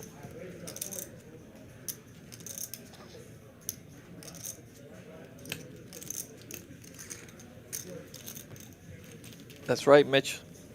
Daryl's the leader on. Daryl's he's actually had quite a few final tables this quarter. Yeah, a few wins as well. I tell you, I don't know if Daryl's listening, but a lot of people at the other room really liked him in the booth, and they want more. They want more. Okay. Thanks for clarifying. CV says, what's a good day to show up to play at TCH Dallas? I've never played in person, only online. Any beginner tables? So we don't necessarily have beginner tables per se. Our lowest stakes table we have here at TCH Dallas is a 1-2 with a $500 cap. If you're looking for a little bit smaller buy-in, TCH Social in Las Colinas might be best for you. It's also a 1-2, but it's a 300 cap there instead of a 500 cap here. And we don't necessarily have beginner tables just because, there really hasn't been, I guess, a necessity for it. But, maybe if, you bring a few of your friends, bring a full table, I'm sure they'd be happy to open up like a 1-1 no limit $100 max beginner table just so you can play with some of your friends or what have you. But we're always happy to open up any game to accommodate our players here at TCH Dallas. CV wants to know what's a good day. Okay, so obviously I would think that the weekends would probably bring in more of a casual crowd. Yeah. In general, well, it's yes and no. It brings in the weekend warriors. I want to make sure that they are able to come in and not have to sit around and wait because to sit around and wait for a seat to someone who's just beginning, that might seem odd. Right. You know what I'm saying? And here at TCH, any day of the week. Yeah, really any day of the week. Any day of the week is a good day to come and play. So I think what might be best for CV would be a slower day. Enough to get their feet wet. So if you have off during the week, or you get done work like around 5, and you want to try and come, either Las Colinas or here in Dallas, you could probably find a seat and not have to wait very long. If you have to wait at all, you might not have to wait at all. But yeah, I would say any day of the week, come down, play for a couple hours just to get your feet wet and try it out. Obviously they play online, so they have somewhat of an idea. They're not a beginner. But, I remember when I first started playing at a casino, every time I sat down, I would be nervous for about the first 15 minutes. And after that, I'd get more relaxed and comfortable.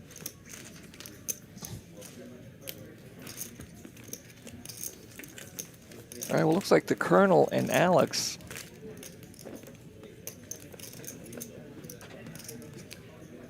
are putting the pressure on Mike here.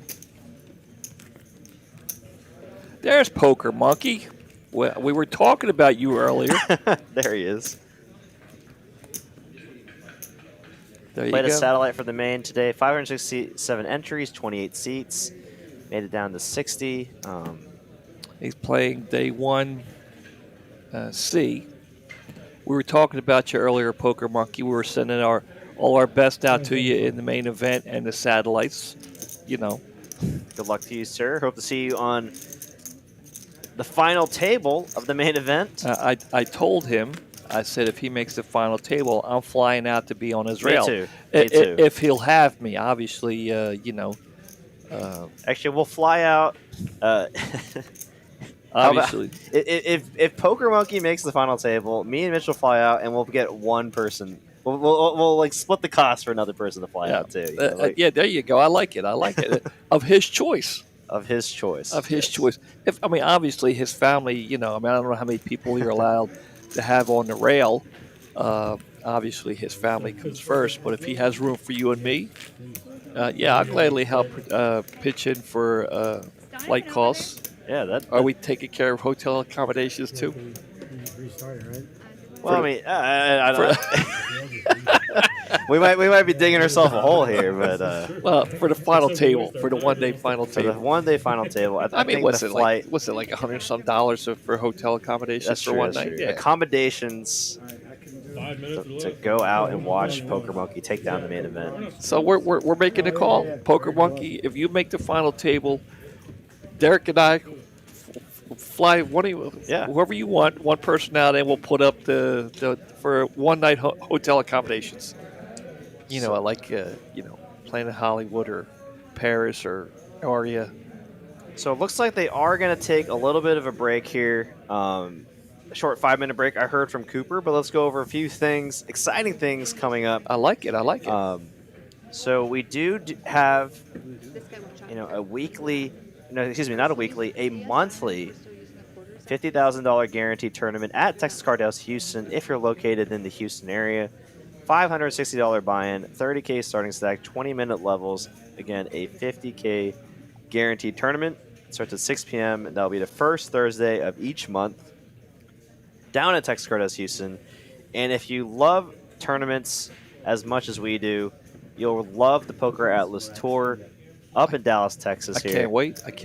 Yeah, featuring a $1 million guaranteed title event August 17th through September 4th. I mean, if it's anything like the Texas Card House Poker Atlas Tour we had in Texas Card House Houston, they had a plethora of events. They had mixed game tournaments. They had horse events. They had Omaha events. They had bounty events. They had... I think this is going to be bigger and better because we have 2 locations and we have, we're 2 years older, You could have, we could have our... day 1A and day 1B happening on the same day. Yeah. Kind of save time. Or I don't know how they're going to do it, but they're going to definitely utilize both locations either for cash games or tournaments for both. So it's very exciting.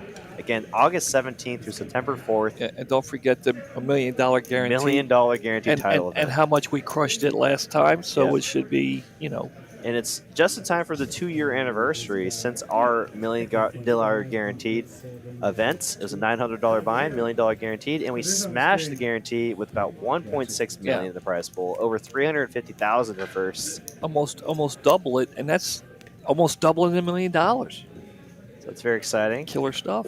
So I know we have a few players out there that are watching, but may not love cash or may not like tournaments as much as they like cash. But if you're really into cash games, you can also try to play on our live stream every single Tuesday or Wednesday. You can contact Mallory. She's our game runner for our live streams. You can contact her at that phone number or email to inquire about any open seats for any future live streams. She's a great young lady. She'll take care of you. All right, let's get back to the felt here. Looks like they are coming back. Doing a little bit of a short color up, getting rid of a few of the purple chips. Dealer Brittany doing a great job here. Donovan running a great tournament as well.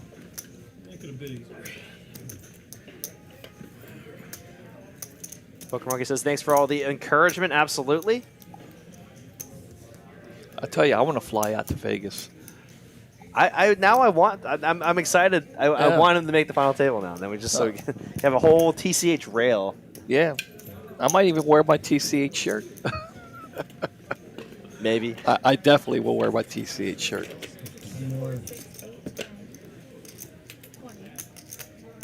But yeah, don't go anywhere, guys. We got more exciting action here tonight. Final 3 players of our tournament. Like I said, third place guaranteed $28,500, second $42,000, and then first $60,000. A decent yearly salary for a lot of folks, and so one of these players is going to take home $60,000 for just a day and a half of play, or maybe just over 2 days of play. Yeah. Or just under 2 days of play. Excuse me.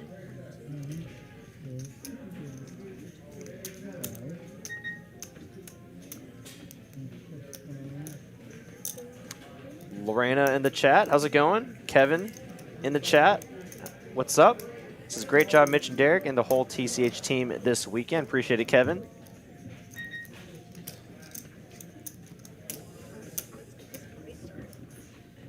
Poker Monkey wants cupcakes. Sponsored by Dubalicious. Yeah.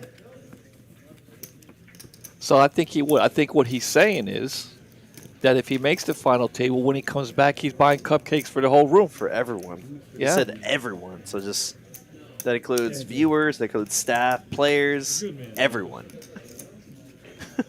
Viewers? Viewers, yeah, just everyone. Yeah, if he makes the final table, I mean, he's 9th place on the final table of the main event. It's always $1 million. This is something, I know we're getting back to the starting back up here. Well, Poker Monkey said he's been playing some cash poker out there, and it's not Texas. And he's right. I sat down to play, and I did. I played a couple of places. And it's not. I was able, I was used to getting pushed around and people, people not getting pushed around here. You can push people around out in Vegas, chase people away. And I hope that's what Poker Monkey's doing out there right now at the cash table. He's so comfortable playing in a Texas field. Right? When you go to I shouldn't say softer, but maybe more passive. It's just like, wow, no one's really playing back at me or anything. Yeah, that's what happened to me. And the Colonel will take it down. Now, I do want to say a little something. I went out there, and there was only one dealer that I talked to. He did an excellent job. His name was Andrew. And he got off the table. I asked him, I said, hey, because he told me he wasn't originally from Vegas and he's not really happy with it anymore. And I talked to him possibly coming to Texas. I said, oh, really? Yeah. I said, hey, have you ever heard of TCH?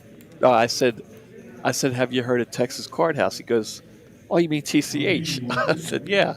I said, well, I work there, and, we just opened up a new room. We're looking for dealers, and you're the only guy that I've talked to since I've been here, if you're interested. So he said he'd think about it. So, if you're listening, Andrew, offer still stands. I'll vouch for you. Uh-oh. Queen high flop here. Back in the action here. Colonel continuing his domination here. Yeah, well, he's getting cards too here. Mark Jeter in the chat. When was this played? So this is actually going on right now. We're on a 30-minute delay, so we don't know what's happening 30 minutes from now. But as of 30 minutes ago, this is live. River Rat says, TCH commentators, you guys are the best in the poker world. Appreciate it. I wasn't getting these compliments when you weren't here, Derek. Highly doubt that. Nope. Kevin's like, there's no referral bonus right now. I understand. If there was, I'd tell all the Vegas dealers to come here. But nah, this one kid, Andrew, he was okay. He was a decent guy. Literal sense. I didn't catch that card. Perfect. Yeah, in a very literal sense. Yeah. I'm good.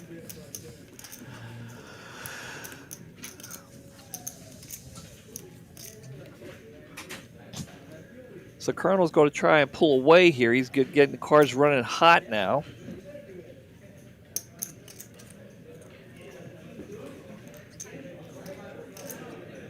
Takes away easier.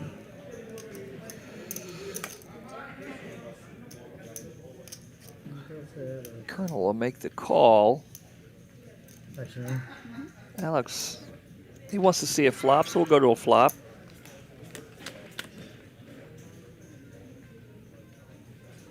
And it misses both players.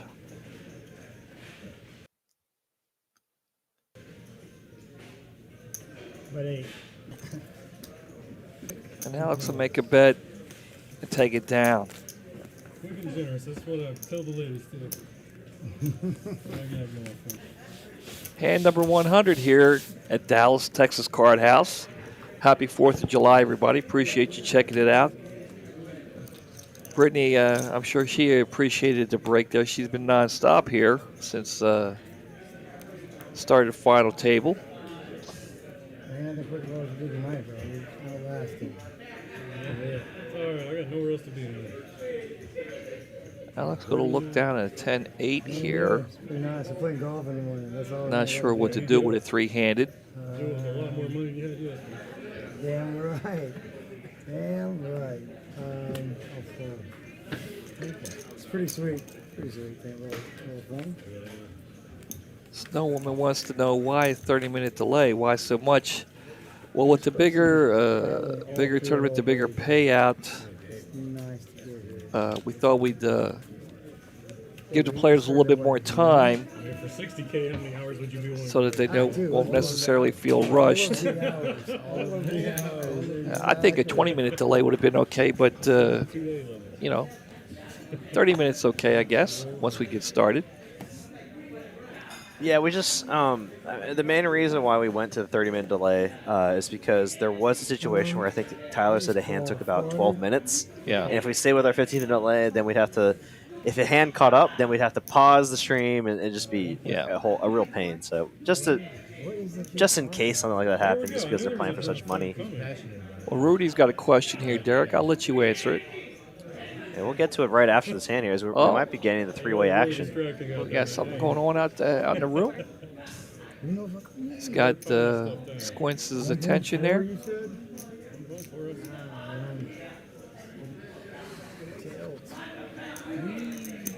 Exactly. Will they chop it or play it down? I think they're going to play it down. I mean, Colonel looks like a guy that wants to play for it all. Mike looks like a guy that wants to play for it all. I mean, they haven't even brought up any discussions about chop. Nope. Looks like Alex will flop second pair.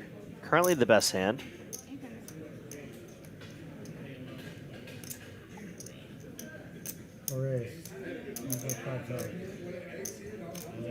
Squints is going to go ahead and raise it up.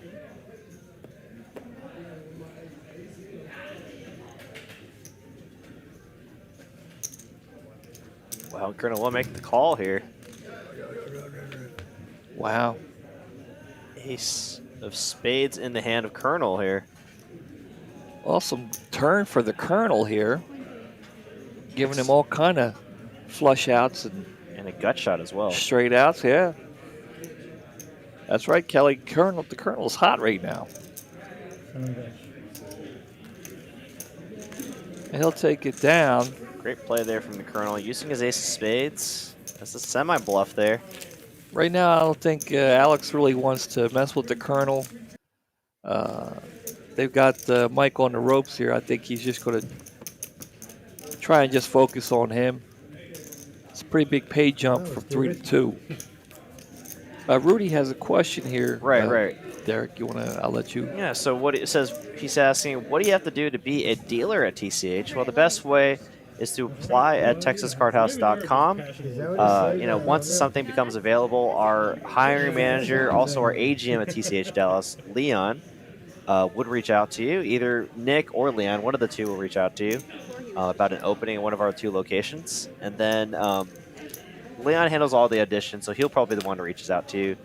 And then, you figure out a audition date, which is typically held here at Texas Card House Dallas. And then we go on from there. And if you pass the audition, then they'll hopefully reach back out to you and start with the onboarding process. But, Now, obviously, if you have dealing experience at casinos, it definitely is a very big plus. But if you don't, can we plug Mark's videos on YouTube? Oh, absolutely, yeah. There's a couple of videos. What's Mark's last name? Do you know? Mark Shumsker, yeah. But he's also known as True Poker Dealer on YouTube, and he has a lot of great content, a lot of free content. Yeah. To start dealing. Honestly, that's what I use to start dealing. Yeah. So if you're Rudy, if you don't have any experience, Mark, I'm sorry, what's his last name? Shumsker. Yeah, he has a couple. It's called Poker. True Poker Dealer. True Poker Dealer. You can look that up on YouTube. I think he has 38 videos. They do one at a time, from the very beginning all the way up. Starting from how to shuffling to cutting chips. I've not watched all 38. I did watch one video, but there's a lot of good content in there. Yeah, I've been and Mark actually deals here at TCH and at the Las Colinas. So and if you feel you're a little rusty, check out the videos. Appreciate all the questions here. If anyone has any other questions regarding our card room, our live stream, any tournaments we might be having, feel free to ask them. We'll do our best to answer them. Well, thank you, Lucky Pink. And wishing us a happy 4th of July there. I mean, I think she's talking to us.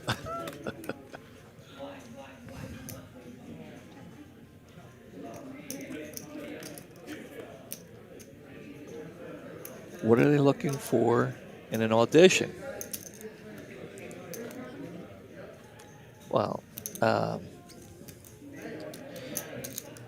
they want to make sure that you know how to shuffle and that you pitch your mechanics. Being professional, having good table presence, making it entertaining for the being efficient. A lot of factors go into play. Yeah, your knowledge of the game. Are you able to read a hand? Yeah, that's really important. Being able to read, multiple hands at the same time. Say like 5 people show down, you need to be able to find what the best hand is. Also, you should be able to know how to deal multiple games like pot limit Omaha, 5-card high-low, 4-card high-low, no limit, side pots. Yeah. A lot of things go into play here.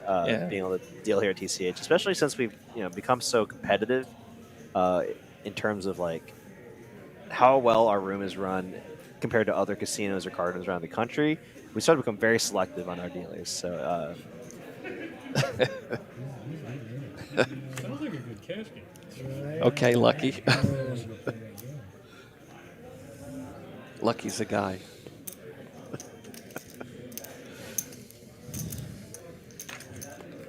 Well, back to the game then.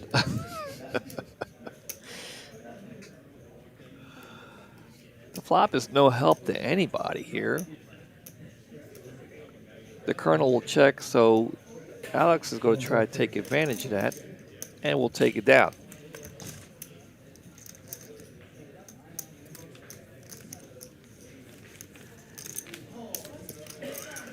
Yeah, Kev, no doubt about it. Dealing PLO, if you don't know how to deal a PLO game,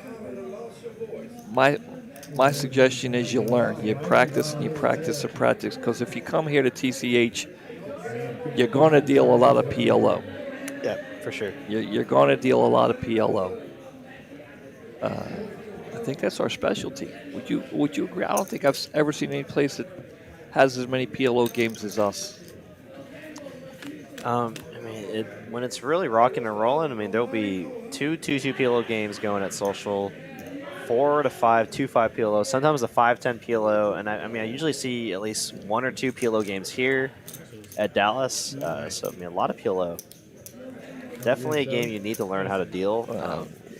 Especially if you're going to deal at TCH Social, you're going to have at least one of those PLO games in each of your strings. Right? I want to see how many PLO games are going over at. Make sure we have Derek Walton in the chat, do you allow streaming at TCH? I have a poker channel. I used to stream at Poker House Dallas, but unfortunately they closed down, so I'm looking for another poker room that allows streaming. Maybe you need to elaborate a little more on that, Derek, in terms of, like, do we allow vlogging with permission? And, you know, if you get permission from our upper management, I know we do have quite a few vloggers that have passed through our room. You know, get permission for vlogging, but in terms of streaming, I don't think we typically do that, to be honest. I just got a text message from Daryl. he wants your seat. I'm kidding. Oh, really? I'm kidding. He said you and I do a great job. He wants my seat. Appreciate it, Daryl. Thank you for watching. If you can hear us. Look at this. Colonel just continuing the aggression here. I mean, now Mike was with the bottom pair. I don't know how he can continue here. Yeah, now with the spades up there and bottom pair. Yeah, you could just be drawing dead at this point. Wait, there's 8 PLO games going? At Las Colinas? What? Yeah, I'm telling you. That's all that's what they do. I mean, well, there's 2 PLOs, 4 2-5 PLOs, and 2 $10 bomb pot games going. Yeah, that's what I'm trying to tell you. That's insanity. That's what we do over there. PLO. I mean, and there's one 2 PLO game going on here right now at 2 o'clock in the morning.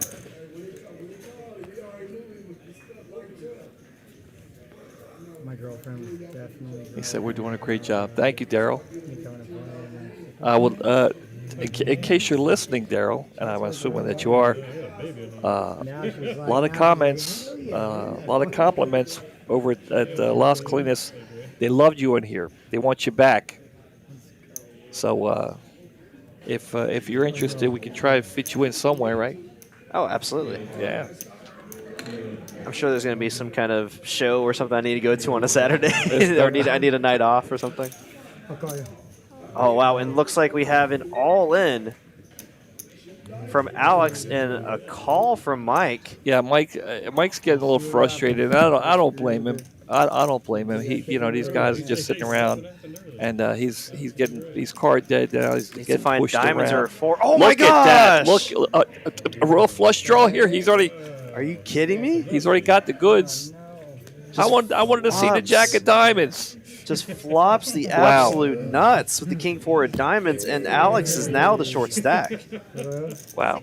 Crushing blow to Alex. What a stroke of luck there for Mike. I wanted to see the jack of diamonds. I wanted to see a royal flush. We have seen a royal flush on our stream before. Was it Poker Ski? Actually, I think he had the royal flush. It may have been. Bro. Hit my queen even too. Brutal. Hit my queen. Wow. Man, that's tournament poker. I mean, now Alex is the short stack, still sitting on 24 big blinds, so plenty to work with. Doesn't need to panic just yet. But Mike has finally got some breathing room now.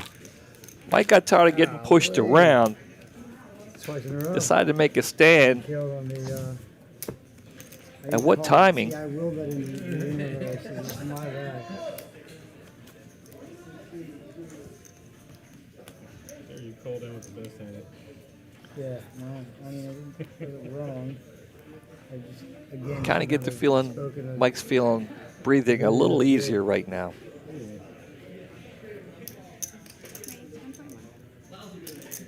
You know, and I love the way that all three of these guys they're all relaxed, they're all talking, they're all having a good time.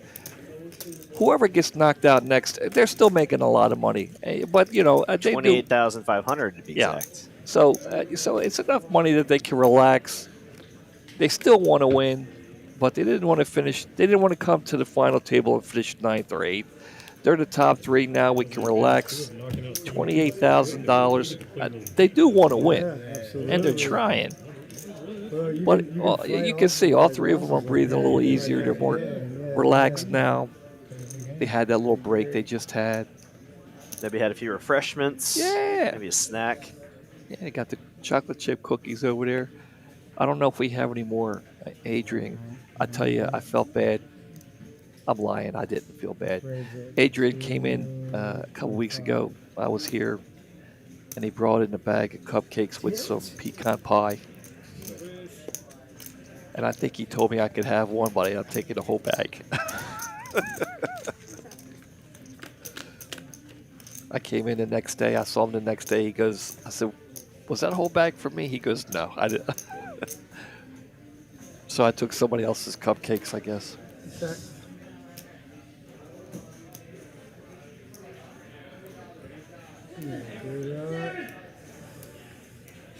All right, the Colonel's going to put the pressure on Alex here now, who has a gut shot.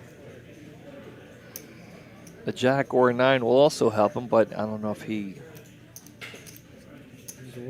So bad. Yeah, the screws are being turned now in a different direction. Now it looks like Mike and the Colonel are going to turn the screws on Squints here. Yeah, he's trying to put the pressure now on Alex. He has a lot to risk now, being the shortest stack.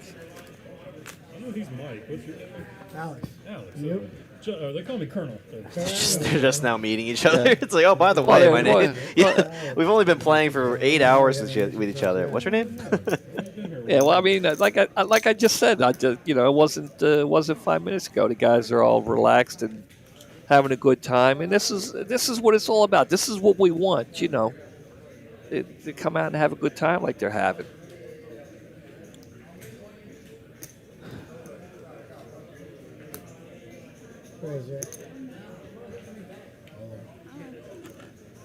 All right, Alex is going to make the call.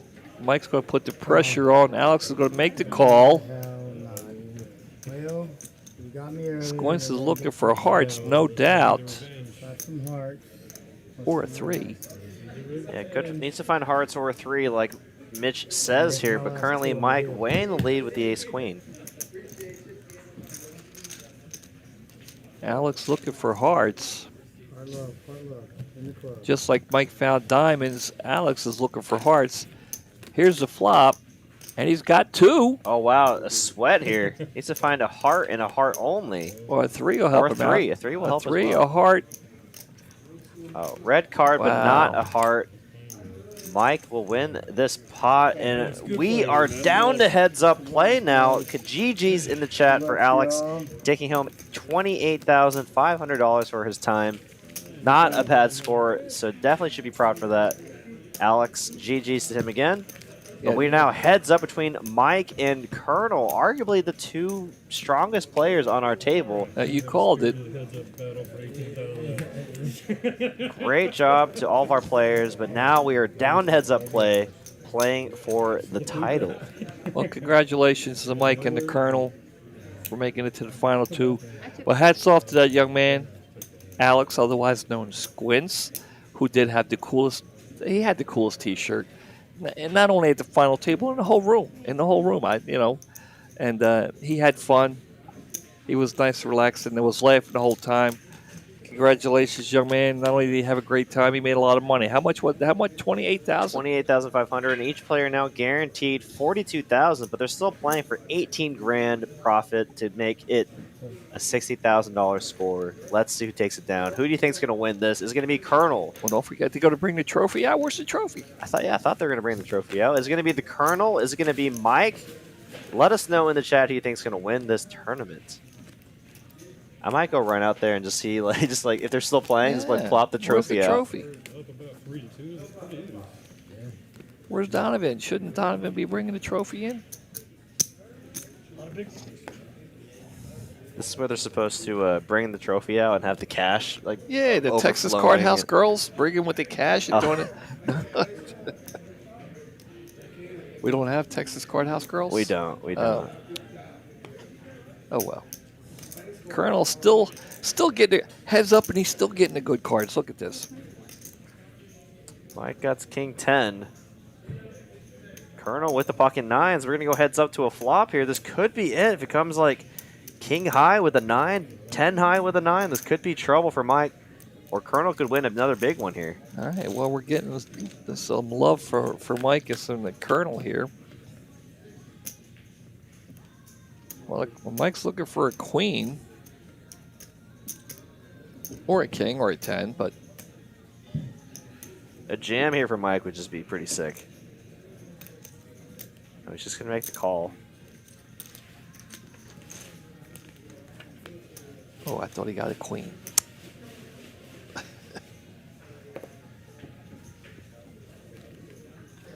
Jedi Master said he just looked at the poker outlets. They're still playing. If you wanted to run out and put the trophy down.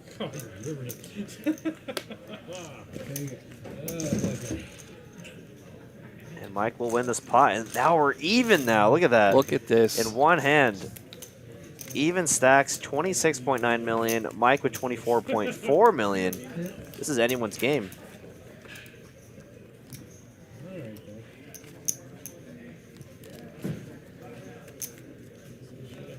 I was trying to catch that lucid Austin, you didn't know it was Squints? And what was the cheerleader? The not the cheerleader. The Wendy something, right? The lifeguard. The lifeguard. But I cannot think of her name. Wendy something. It is Wendy something, yeah. Yeah. And looks like they went on to have 8 kids or something, right? Yeah, he ended up getting. Squints is the man, you know. He's bigger than Robert De Niro and Al Pacino. I don't know about Sylvester Stallone though. He might not be bigger than him. Or Arnold Schwarzenegger. Yeah. I don't know too many movies you saw Arnold get the girl. He was always just smacking people. Sylvester Stallone was cool, always got the girls, and smacked people when they needed it. Arnold just smacked people.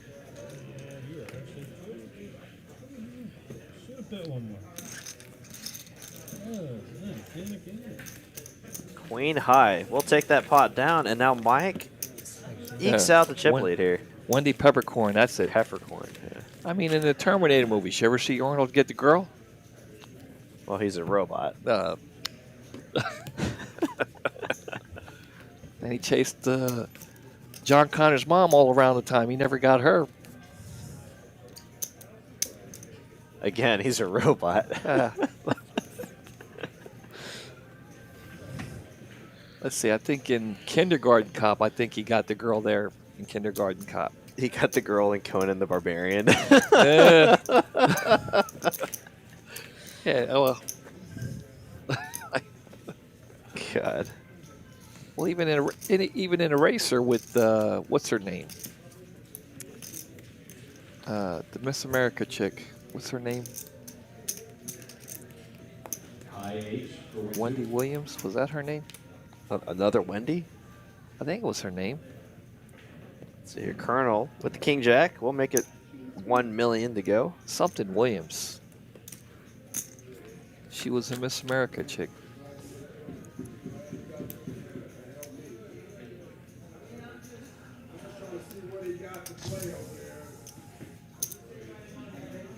Colonel will throw a bet out there, and Mike,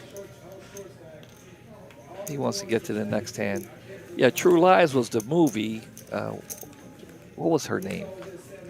No, not Jamie Lee Curtis. That's not True Lies. Eraser. Oh, he was married to Jamie Lee Curtis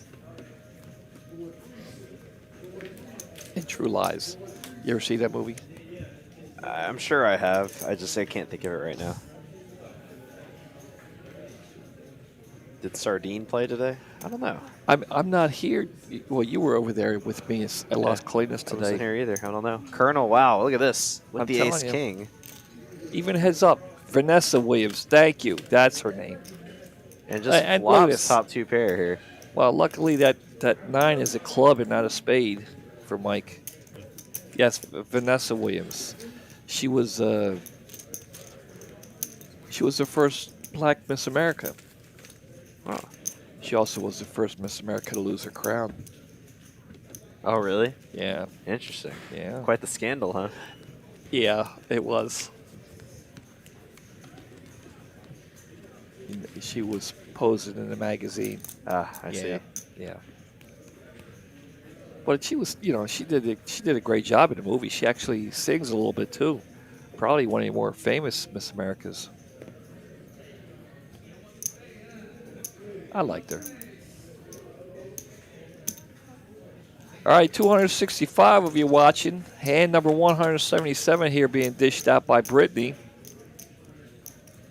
King high. We'll get a check and a check. Oh, there's another club. Mike's not going anywhere now. He's got a little something out there. Somehow. Congratulations. Thank you. Again, happy 4th of July, everybody. It's kind of odd having Happy 4th of Independence Day. It's kind of odd having the 4th of July on a Tuesday. Kind of messes everything up. It is very interesting. You have the weekend, and then you have Monday and Tuesday, so everybody gets like a 4-day holiday, 4-day weekend. A lot of people don't have Monday off, though, to be honest. They only... Well, I mean, I didn't. I had to work. You had to work. No, I had it off. Monday? Yeah, today. But not because of the holiday. See, I have off tomorrow. No, it's just off. Yeah, I mean, I have off tomorrow, too, because that's normally my day off. Right, and I have tomorrow off because it's my day off also. But no, it's most people don't get like multiple days off for 4th of July. They'll like take days off leading up to the day they have off, just so it's like an extended holiday or extended weekend. I guess it could be worse if the 4th of July is on a Wednesday. Then what do you? It's in the middle of the Then week. either direction, you got to take more days off. Yeah. It's best if it falls on like a Monday, right? Because then it's just extension of your weekend. If you have a normal 9 to 5. Yeah. Louis thinks that True Lies should have won an Oscar. I don't know. I mean, I think it was a cool movie and all, but I think Eraser was better.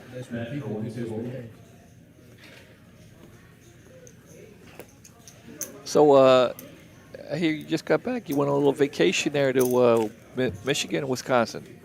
Michigan. Michigan. Yeah, it was a music festival up in Michigan. Spent Wednesday through Sunday there, so it was a lot of fun. Too much fun because it was like, well, and it was also one of those vacations where it's like you come back from it, you're so exhausted because they said I walked 10 miles a day, 5 days, 50 miles. Is like I need a vacation from the vacation. I've been down that street, boy. Look at this. Look at all the 9s. Yeah, Emily and I we took a little extended weekend to Vegas. She liked it. We saw the Beatles, Cirque du Soleil at the Mirage. Pretty cool show.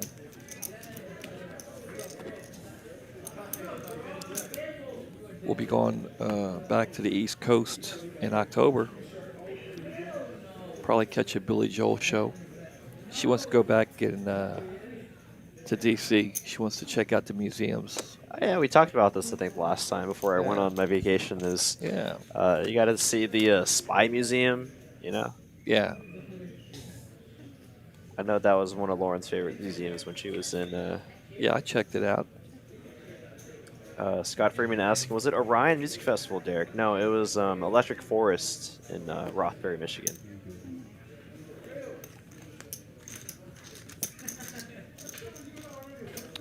If anyone's interested in seeing what I experienced, you can follow me on Instagram at derek.j.ng. Actually, one of my highlight reels has like 20 videos of my experience at Electric Forest, if y'all are curious. I think I have an Instagram. I don't know. Do I have it? I don't know. Let me see. If I do, I don't do anything with it. But I put like 25 videos in that dump of story, and I'm sure people got a little bit annoyed with it, but if you're curious, this is what I did for about a week. do. Oh, it looks like you do have an Instagram, Mitch. Do I? Let's see it.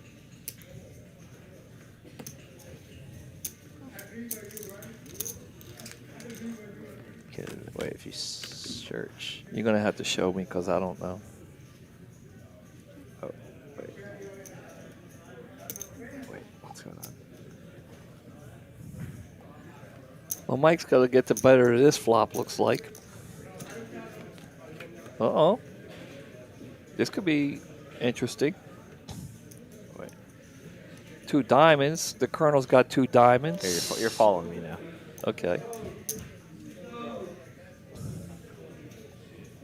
Don't really know what that means. But okay. Mike's got the better hand. You're not showing the Colonel. Is the Colonel's hand right? I know the flop, the board is right. Wow, and Colonel takes his pot down, getting Mike to fold the top pair, which is very, very strong play there. I would say I am running good today, but clearly we're both running good. I don't. Lego, I didn't see you. Were you here today, Lego? Where were you? I had a lot else to beat that 10. A lot else to beat that 10. Wow, I'm really surprised Mike decided to fold that top pair. I mean, heads up, top pair, queen kicker, it's a very strong holding. I mean, I know Colonel has been playing quite snug and solid, but I mean, man. I mean, unless I missed something, he had queen 10, right? Yeah, he had. Well, I don't know. There must have been something wrong with that hand because they were showing the Colonel with 2 diamonds and 2 diamonds on the board with still with the pair of 5s, yeah. With the river to come, but they weren't giving him any on the outs up there. They weren't giving him.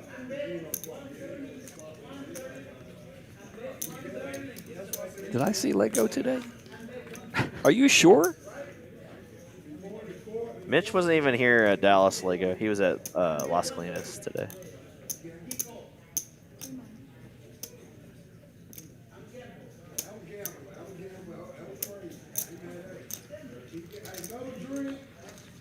Yeah, I don't think I saw you today.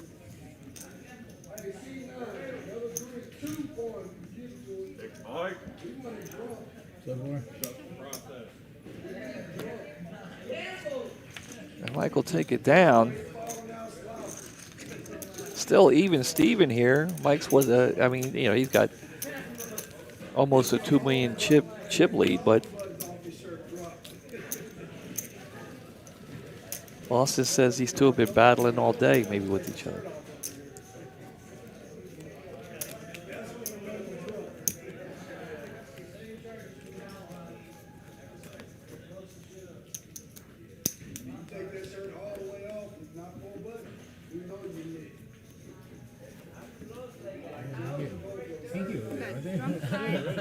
Oh, look at that. Mitchell started following me. Yeah, well, there you go. Just give you a follow back there. Crickets. I don't know the last time I looked at Instagram. I don't even know how I even got it. I'm sure one of my kids probably did it. Yep. That's a good idea.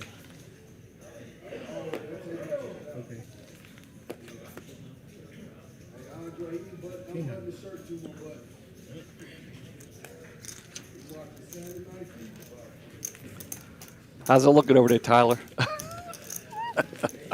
He looks exhausted.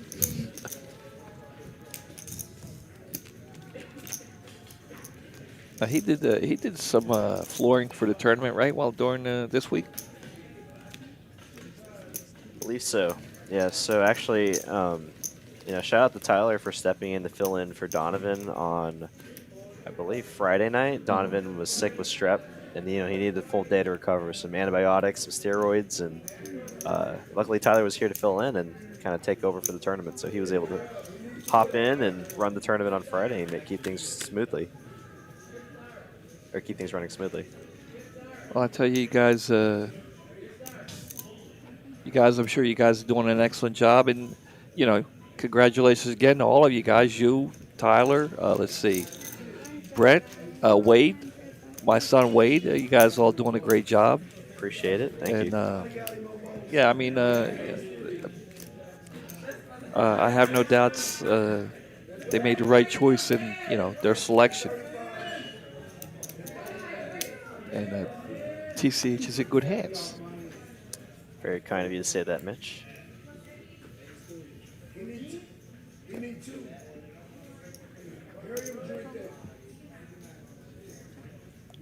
We're going to see a flop here. Colonel going to be out flopped here. Mike going to find second pair. Very strong. Heads up. We'll just check. Now turning 2 pair, which should be the best hand a lot of the time. I'm curious to see how he handles this, because the Colonel's leading out. Oh, he's just going to make the call. I don't know. With 3 diamonds out there. And a straight draw out there. Wow, big bet here. And I mean, Mike has a pretty easy call, it looks like.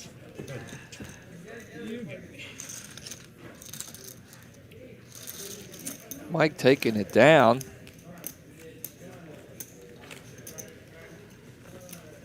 It's long. I don't know if it's the longest final table, but it is long.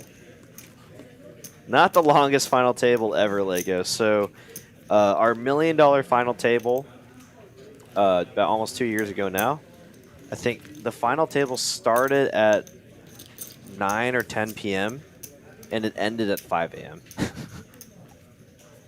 It was like a 7 or 8 hour stream. Yeah, I know it was early in the morning because I remember I fell asleep. I went to sleep and I woke up and it was still going. And I'm like, who won? Who won? Yeah. Who won? Yeah, Tyler I think went solo on the on the action tracking. Yeah, I know Ben was in here. I know I was listening to it, and I know a lot of people were pulling for La. I know I was.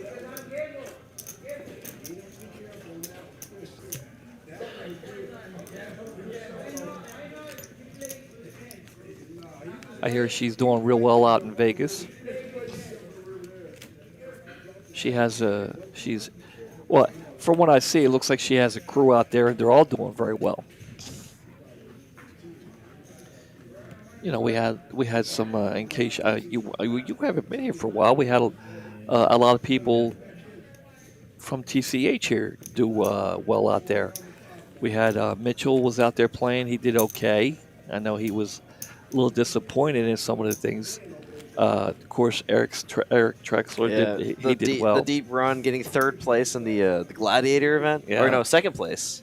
Right? Susan, she did an excellent job. She finished. She went pretty deep in the monster stack, I believe, right? Yeah, and the coils did well. What's her name? Nelda. Uh-huh. I know she went out there. She was posted. She was doing okay. And now we have Poker Monkey going out there for the main event. Is Bart going out for the main event? Do you know? I believe so. Yeah, last I talked to him. I know I've been seeing him around. He's been doing a lot of work. But I know he said he was going to go out there.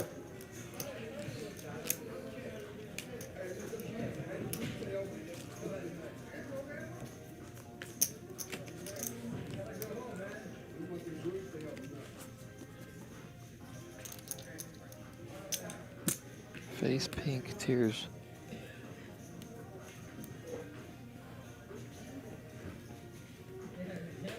I missed the chat. What's Lego saying? I'm not sure. I think he's trying to type out an emoji, but wow, look at this. King 4 of clubs against Ace 5 of clubs here. All right, if we see it flop, I bet it's all red.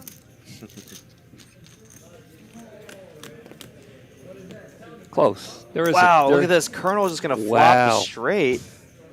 And Mike is going to lead out. He's got a top pair with a good kicker. This is pretty crazy here. And Colonel just going to slow play here, which I really like. Yeah, heads up, you definitely. The 10 is actually helped to Mike because it didn't help him. All right, guys, just in front of your line within 15 minutes. It's 2 a.m. See, Mike can get away from this. I know he flopped top pair, but it's only a 4. Obviously, he's not putting the Colonel on a straight. Confused. I think it went check on the turn. I believe we're on the river card now. Oh no, I think. Yeah, they're definitely on the river. It's Okay. Just, yeah. I think just a missed turn action there.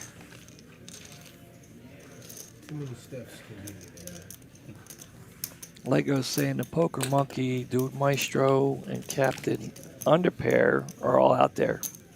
Are they all playing the main event? Oh my gosh, my leg just fell asleep. What's going on? Oh. It is a long final table, huh? Yeah, we're just crossing the 3-hour mark. Thank you to everyone that's been tuning in for the past 3 hours. Really appreciate all the support. All of our night owls out there, huh? Yeah. Bill Burford in the chat says, I cashed in 3 of 4 at WSOP this year. 2 pretty deep runs, top 3% in both. That's very solid. Very solid showing. Also, very solid. Definitely. That is awesome, Austin.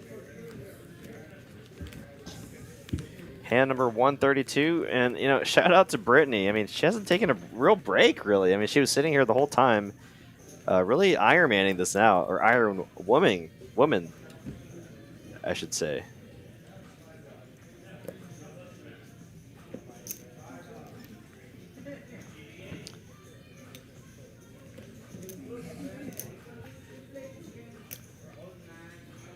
Nick's saying his kids are sick, that's why he's up this late. Well, we hope we hope they get better soon. It sucks being sick in the summertime, huh? Yeah, it's not very comfortable, huh? 4th of July. Imagine trying to eat a hot dog tomorrow and have to throw up. Oh, that's terrible.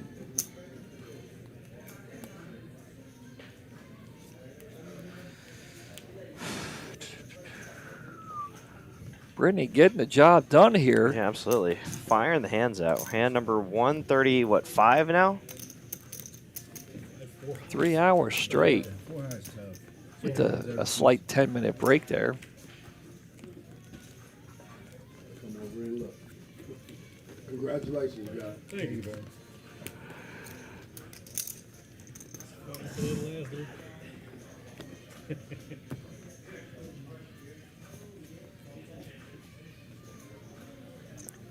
You know, I should run out there and give her a 5-minute break. Dressed like that? Dressed like this. Yeah. Here, how about I'll take over Colonel's stack, you take over Mike's stack, and we'll just battle it out for them. You know, I would love to do that. I even take the Colonel stack. Just to get on the final table. There's the trophy. There it is. After 3 hours. There Somebody probably said, yo, Donovan, Mitch and Dirk and they're busting on you about not having a trophy out there on the table. Oh, man. Whoever said something to Donovan, I know somebody said something to Donovan. Whoever said something, thank you. We appreciate it. Hopefully that we'll be able to get did he put it in a position to where we could get a good look at this trophy? I think give us a few minutes. I'm sure Tyler's working some camera angle magic over there. So. I have much faith in Tyler.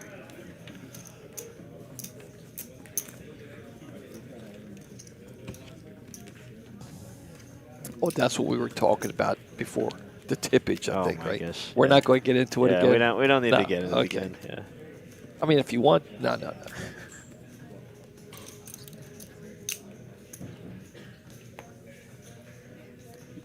So Donovan puts the trophy on the table. We can't get a good shot out of it.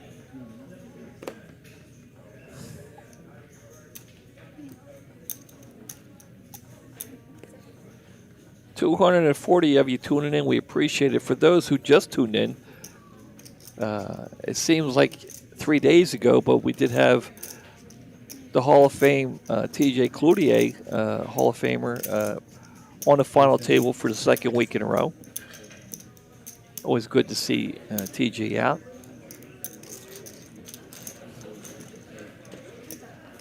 Man's got more stories than I do. And that's saying something.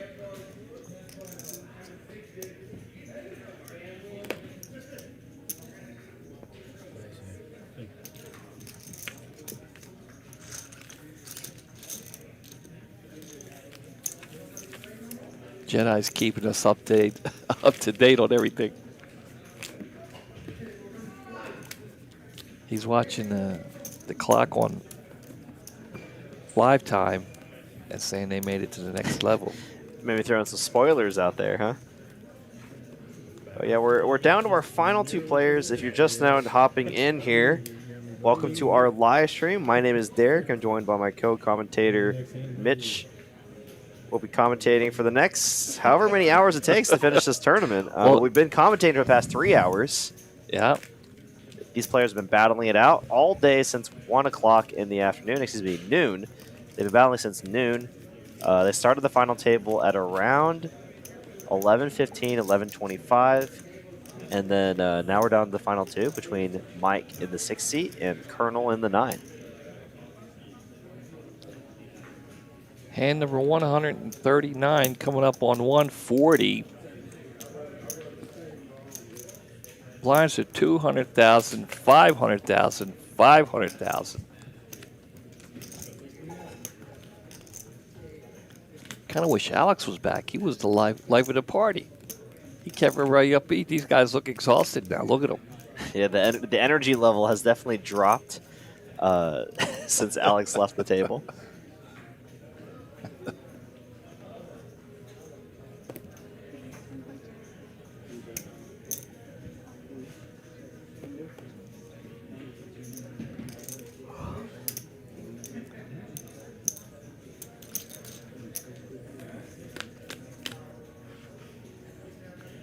Well, Mike's got a deuce. he thinks it might be good now.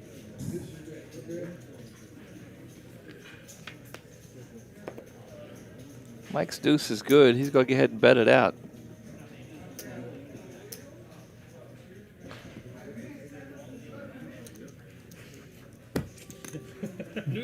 Well, Nick has a good question there. You like to address it? Yeah, no, that's a great question, and no one should ever feel like,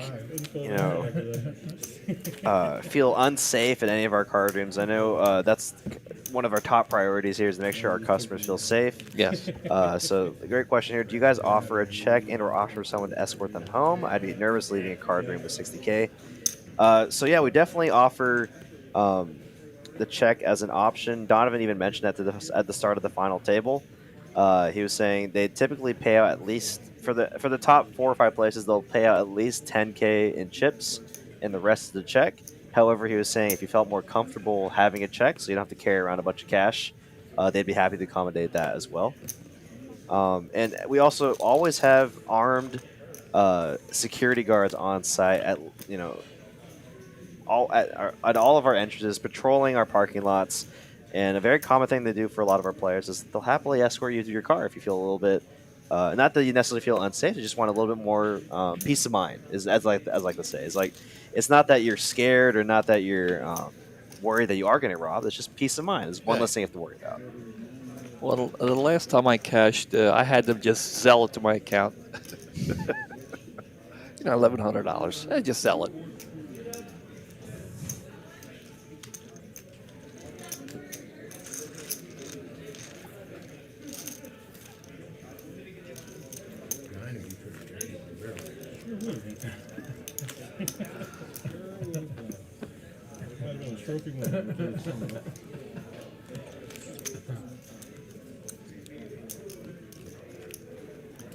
I like that. That looks like the trophy there is the TCH logo. Yeah, no, it's we've essentially commissioned a guy to do all of our trophies and anything that requires a design. His name is Bob, but yeah, he designed the trophy for us for this tournament, and it sits on a stand that lights up, which is quite cool. Yeah. It'd be a great centerpiece, or not centerpiece, great desk addition, or put it on your shelf in your office. Does it light up red, white, and blue? No. I think it just lights up. Yeah. Some light. Maybe next year Bob can do that, Bob. Little red, white, and blue lights. You know. In the spirit of things, oh, this is a heck of a flop here. Mike's got a flush draw.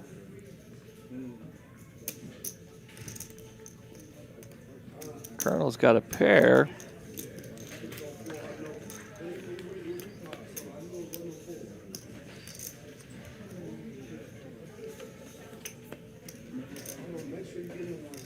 And Mike will get there with the 10 on the river. He'd feel much more comfortable with a club, but let's see how it plays out. Mike will bet. The Colonel will make the call. Yeah, another sick river there for Mike. Colonel, I mean, understandably paying it off just because of the front door clubs do miss. But a nice end there for Mike.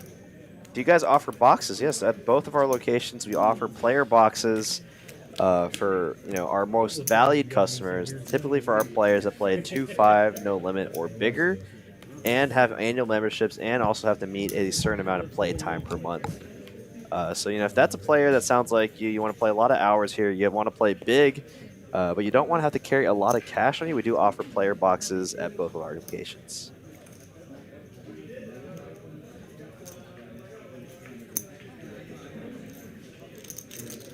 You have to fill out a tax form for wins this big.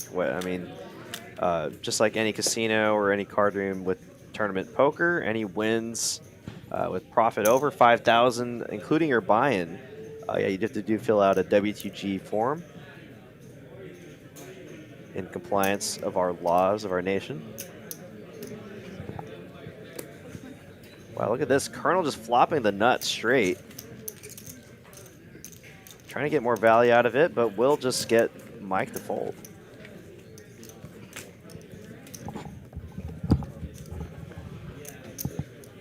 I do appreciate all these questions, actually. It's keeping me awake. I'm not even going to lie. I'm very tired, but appreciate all the questions here in the chat. A lot of our night owls across the country, wherever y'all are watching from.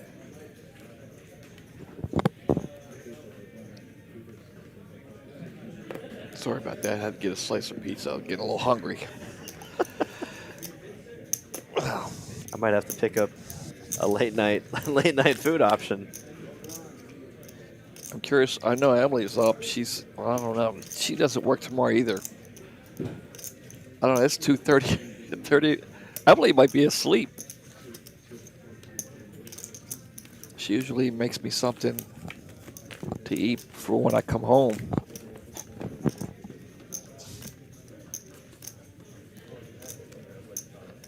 Emily, if you're awake and listening, you can say hi on the chat. Let us know.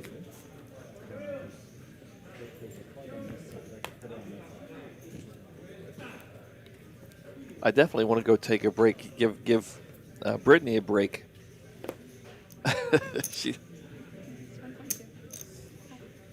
She's starting to look a little fatigued herself out there.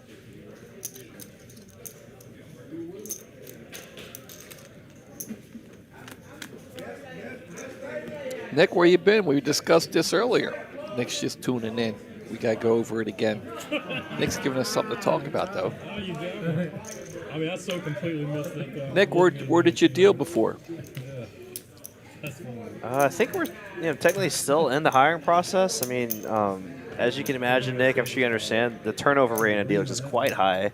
Even though, Mitch and I have been here almost, I've been over 2 years. You've been well over 2 years. Over 2 years, yeah. But, there are, some dealers that either, the structure, we have some dealers that come from underground and maybe the structure of a more structured room is not for them, or for whatever reason, we do have a high turnover rate, so people move back to their hometown or moved out of state. But if you're interested, Nick, definitely apply on TexasCardHouse.com. And make sure you state which location that you're interested in, and then if there's an opening, someone will definitely reach out to you. Most likely, he says he's dealt in Houston. If you're still in Houston, Nick, We just opened up a new room in Houston. We had an older, or we still have 2 rooms there, right? One in the suburb city, whatever you want to call it, Spring, Texas, and the other one in actually the city of Houston. So if you live, TCH is without a doubt the best place in the state to deal, to play, to work, anything. So I know we do have a couple rooms in Texas, in Houston. Yeah, I'll take a water, Derek. Be cool. Thank you. Derek's stepping out to go get us a couple bottles of water. Hopefully they're cold because I need something to keep us awake here. But yeah, Nick, if you're still living in Houston, Springs and Houston, if you're still living down there, we have a couple of rooms down there. Have a room in Austin, 2 rooms here in Dallas, one in Las Colinas, which is where I'm located now. The room here in Dallas, we are still hiring. And, of course, you'll have to go take an audition. You can reach out on the webpage. And if you are interested, Nick, a little heads up, brush up on your PLO. If you're coming to Dallas, you're going to deal a lot of PLO.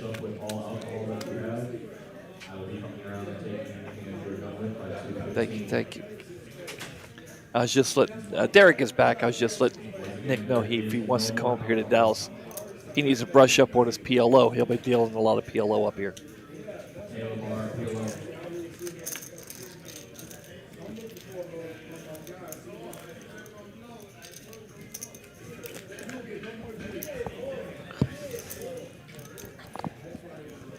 He's back.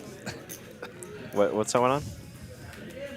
I was just talking to Nick. How is everyone still up right now? Do we really have this many night owls? Like, what? If I was home, today's my Friday. I'd be asleep right now. Emily, there's a 75% chance that Emily and I would still be up. You're probably right. Actually, I'd probably just watching a movie or something. Yeah, well, Emily is wanting to learn how to deal poker, so okay. I've been slowly trying to teach her, but it's going to take a lot of time because she does it. Before she met me, she didn't even know anything about poker, so she knows how to read hands. It takes her a while, but she can figure it out.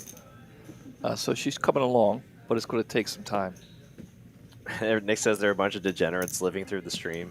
So you're living vicariously through the stream, like, oh, that could be me. Well, imagine if they're back east watching the stream. Oh, wow, look at this flop. Colonel, again, flopping a straight. Gee, heads up. How does this guy do this? How? That takes incredible skill. Mike, he can't make the call. Mike's exhausted. He'd probably fall asleep on the table. Rebecca's idea of having a day 3 for the final table might not be a bad idea. Yeah, I know Rebecca's not listening. Oh man, she's asleep. Yeah, but this is brutal for these guys. Yeah. Golly.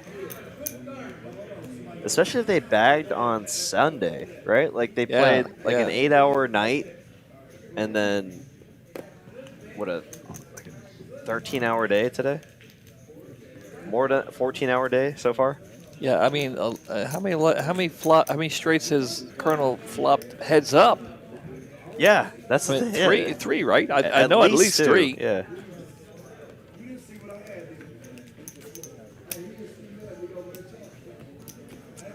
Okay, we got a question here from Salt XN. Can y'all guess what the most watched sporting event in the world is, hosted in a European country, keeping you thinking and awake? I would have to say the World Cup, right? It says hosted in a European country. The World Cup is hosted all over the world. It's hosted in a European country. World Cups are all over the place. Well, so it's not the World Cup.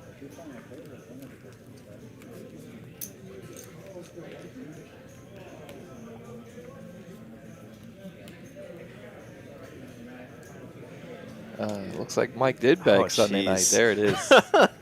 What a warrior. I mean, the most watched sporting event in the world is hosted in a European country. All the time? Champions League. That makes sense. Soccer? Yeah. That would make sense. I've never heard of it. Champions. I've never heard of it. Oh my God, Mitch, you're about to get just everyone just ignore the last two words that Mitch just said. What is it? I mean, I said it was soccer. I mean, I guess. But you're okay. It's not Champions League. So, what is it? Is it really darts? There's no way. No way. Well, you know. Oh, the Tour de France. Oh, that makes. I know what that is. That makes sense. Huh. Interesting.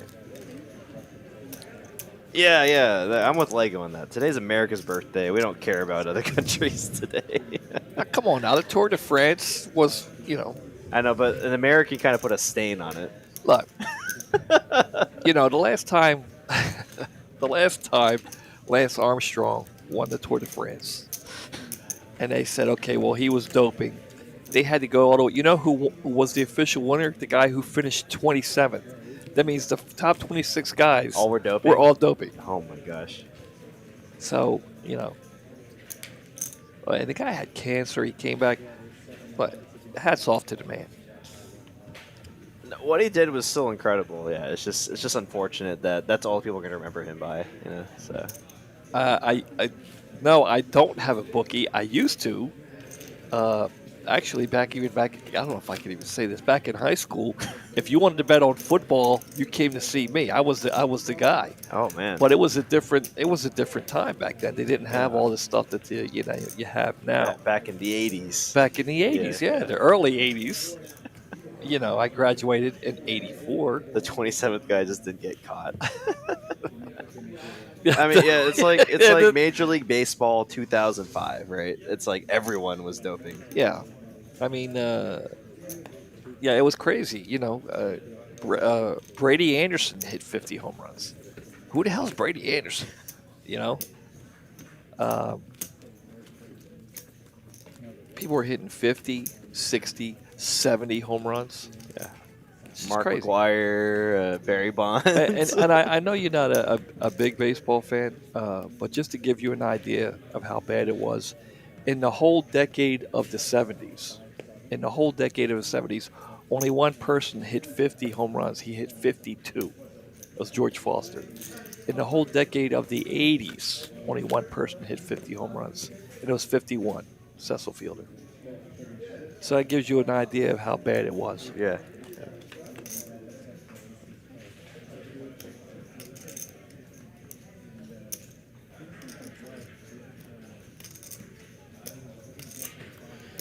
Well, it looks like a whole bunch of 20 outs.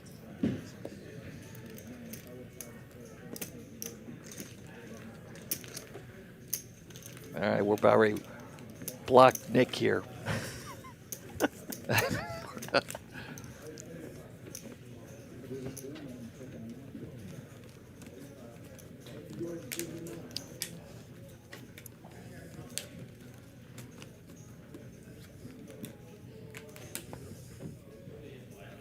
They doped the ball too. Lego. He's going to get me started talking about trash cans now in a minute.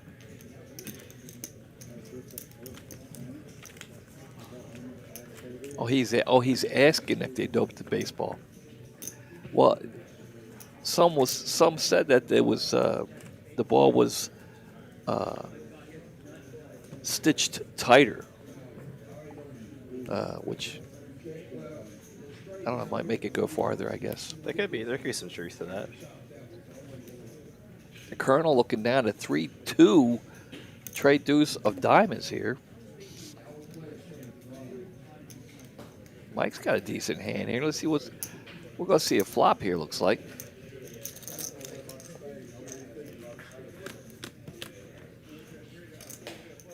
Of course, it misses everybody.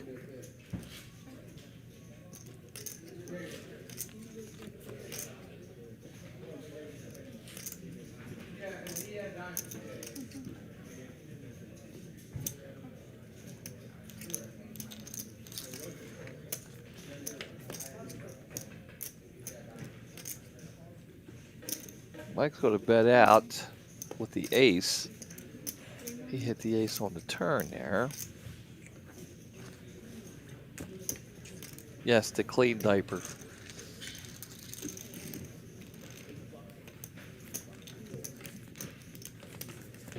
And as far as the corked bat, you know, and a lot of people don't really know what a corked bat. It doesn't really make the ball. It doesn't make the ball go farther. Just makes the bat lighter, so you can get around quicker. That's what a corked bat does.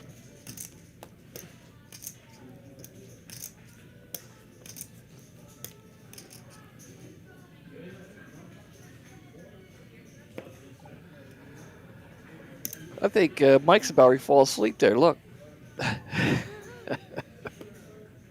How does this guy get pocket queens heads up? How does that happen? It's his night.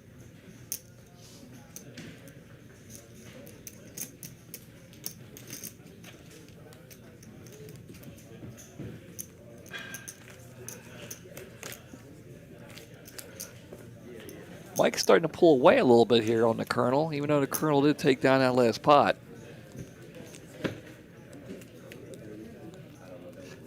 I can see Cooper from here. He's looking tired. Look, pocket queens, ace king. What a life! Heads up. This is when you want to start running good, when you're playing for $60,000. And oh no! And how does he have it? Oh, and Mike just elects to call. Wow, he definitely could have raised with a hand like that. King 10 suited, heads up, very strong here. And it's going to come queen, high, ace, king, currently the best hand right now. Do we have a check and a check on a turn there? Wow, look at that. Wow, are you kidding me? Good run out for those hands. We couldn't get a king out there, at least get some action. Wow.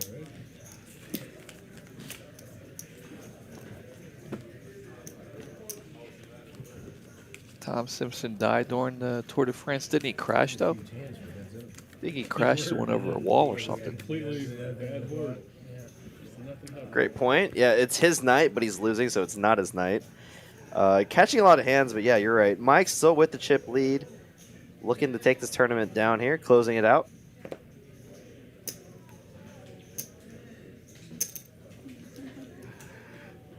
You know, we were criticizing the chop earlier. But Nick might have a point right now.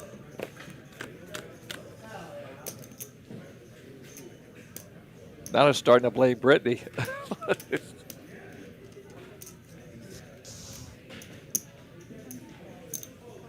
Colonel's flopping the ace here. A couple queens. Mike almost got there, but not quite. The Colonel's going to bet out. Mike can't make the call, I don't think.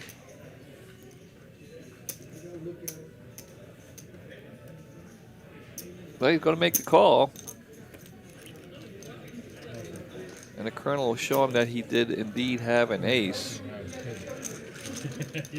Some cases it might be.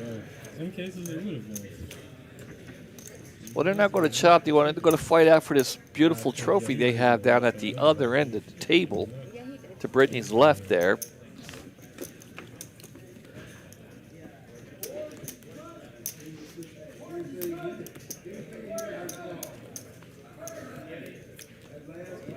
What do you think, Derek?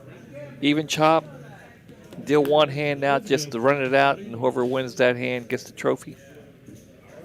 The Colonel continuing to get the hands here. King, queen.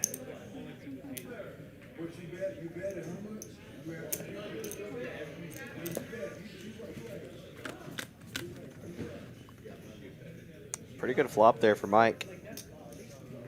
Colonel flopped a straight. Oh, no, that was a couple hands ago.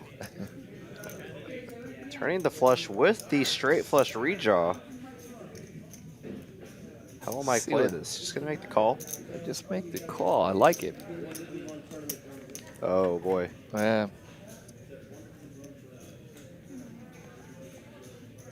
Mike really didn't like that King of Hearts on the river.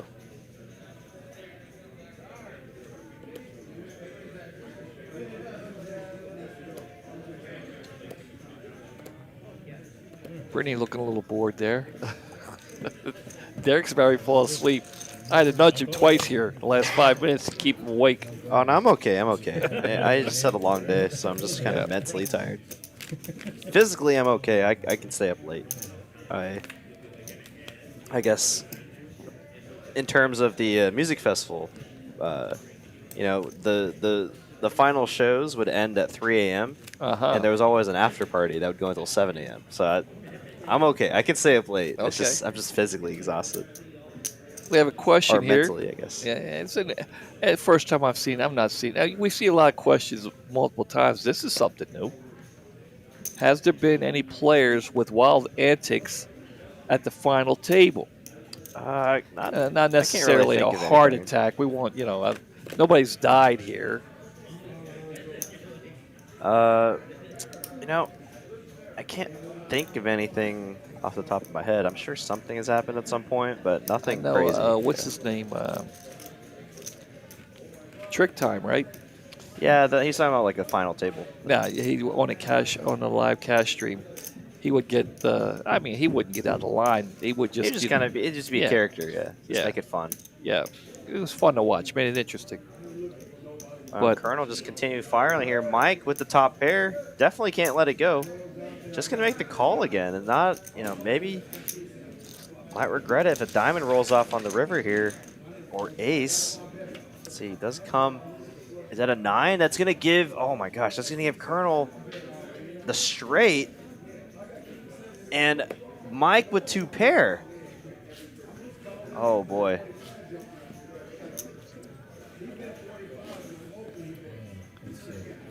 Wow.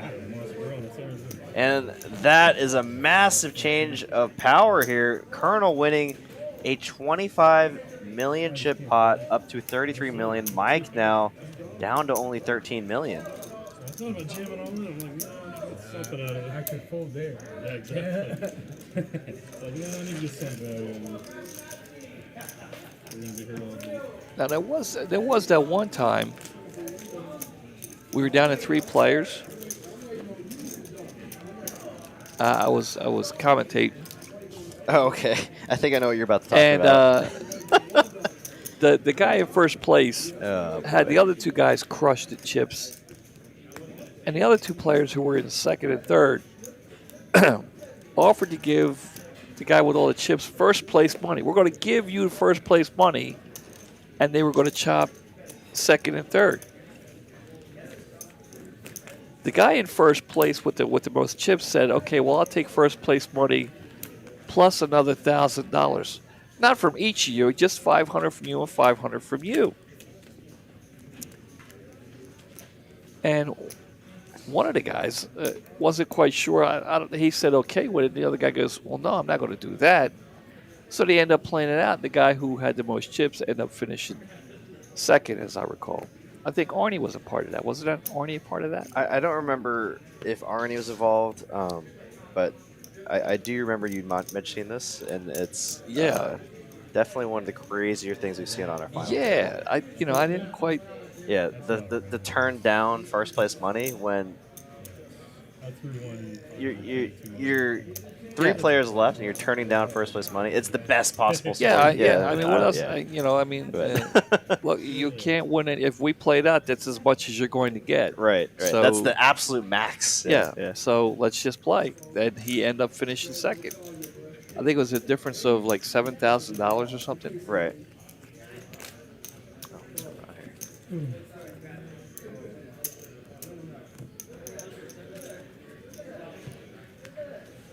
But we still got 200 VL sticking with us tonight. Yeah. Blinds are 200, 500, 500. This is hand number 3,422,000.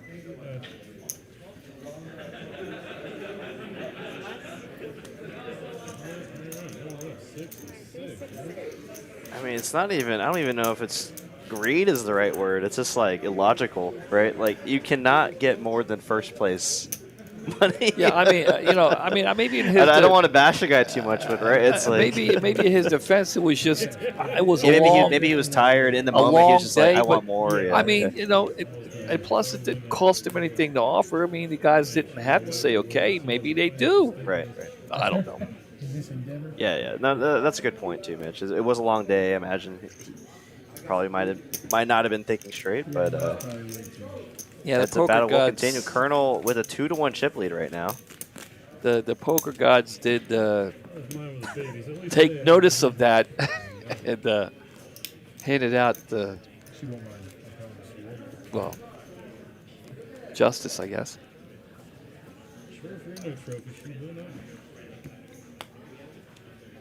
As I recall, he finished second, not third. I think he finished second.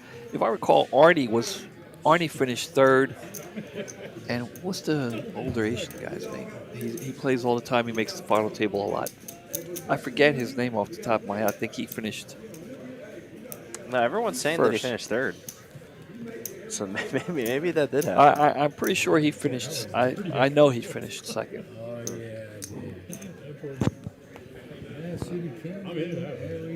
I'm pretty sure Arnie was at the table. Mike's going to look down and see a 5-3 offsuit.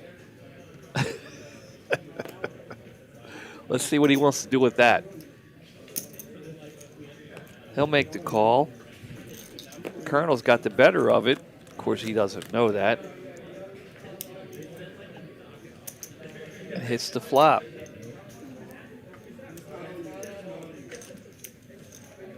Yes, we all wished he finished third. That would have been. But I'm pretty sure he finished second. I don't think we have. We can't make those changes, right? I think that's the way he wanted it spelled, wasn't it?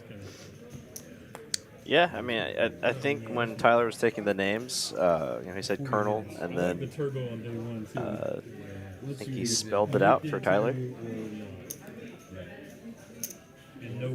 Yeah, I'm pretty sure Tyler knows how to spell Colonel, right? Like from the military to Colonel, Or from the KFC. Yeah.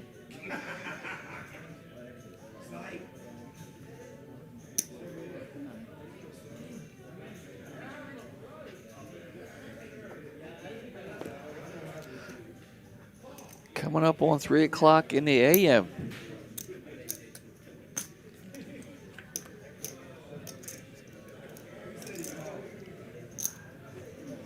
Third diamond will hit the turn.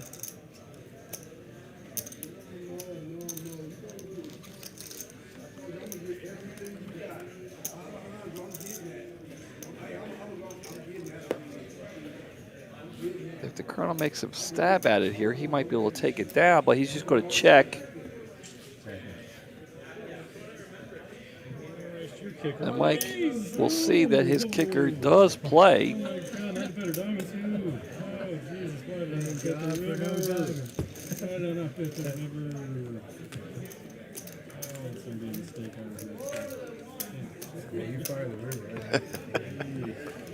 Three a.m. poker. Lego. Yeah, I mean, I don't know. Maybe we'll look at Lego's name.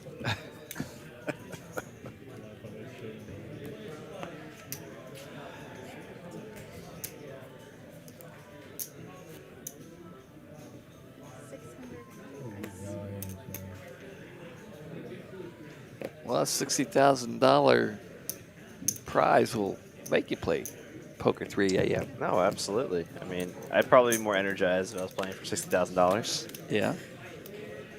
Top two pair for the Colonel. Oh, I thought he might have flopped a straight again. Just top two.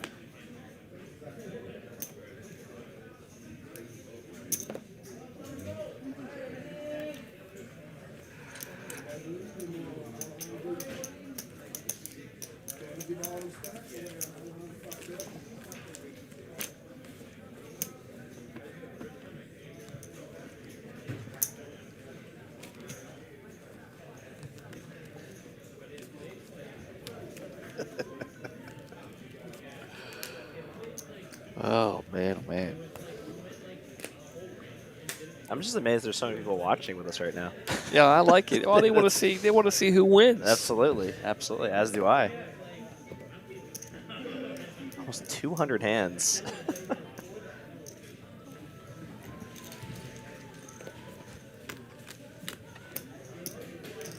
Whoa. Oh my gosh, we might have something here. Flopping the flush from Mike. Colonel with top pair and the redraw. Yeah, and which is, I mean, you know, his 8 of diamonds is good if another diamond hits.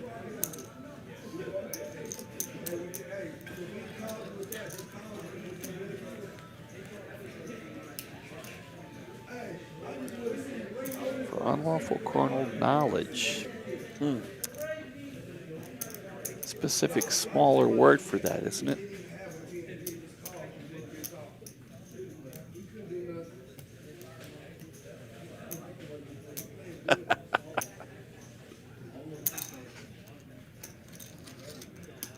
Fourth of July keychain. We giving those out today?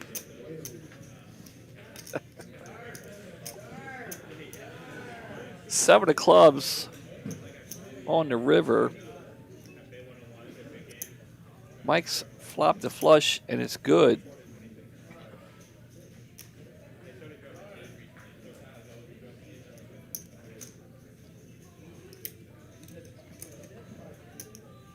Colonel did flop the jack.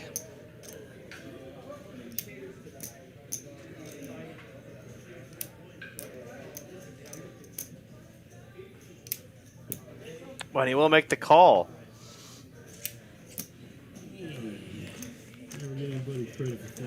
Yes, Lego. It's actually a Van Halen album. The name of one of their albums. The one with one of them with Sammy Hagar.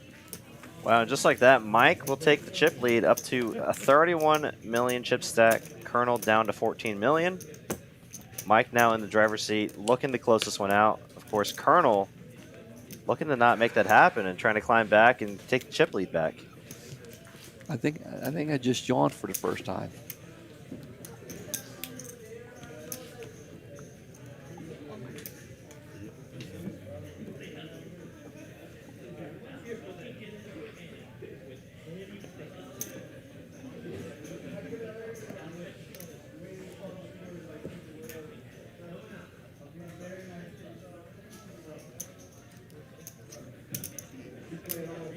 All right, who you guys pulling for? Let us know. Tell us something.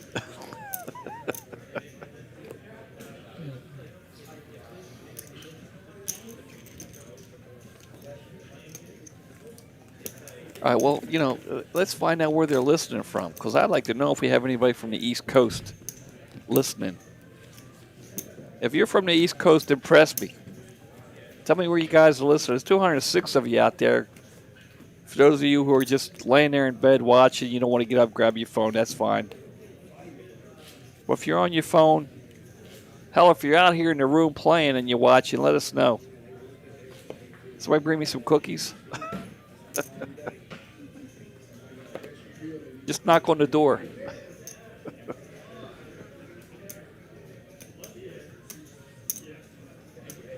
Who has more kids?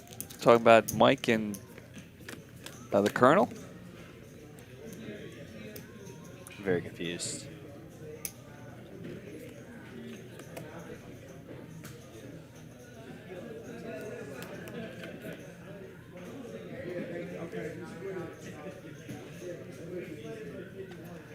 Well, it is 4 a.m., but my daughter's over there. She might be listening to Lego. Got someone in the chat asking if we have a long drive home. I got a short drive, 15 minutes back home. How long is your drive, Mitch?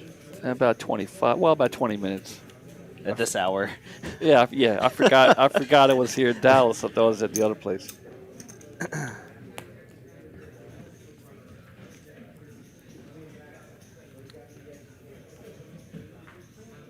Man, I might have to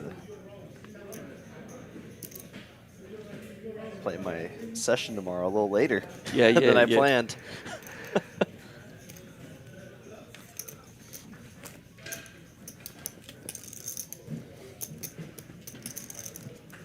Somebody get Brittany a drink of water or something. A 5-hour maybe. She's battling through it for sure.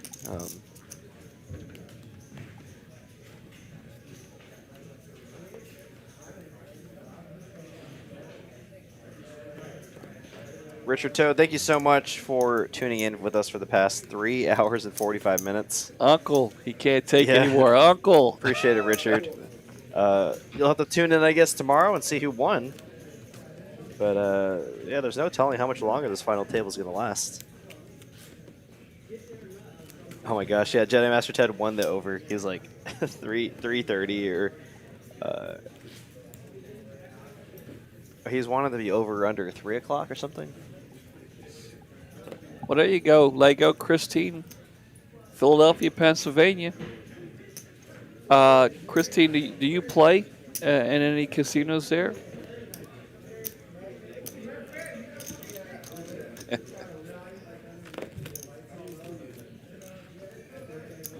My daughter, she just moved back to Philly, and she just started dealing at Rivers with her fiance Emilio. So I don't know if you play there, and if you happen to go into Rivers, you know, tell Brittany Dad said hi.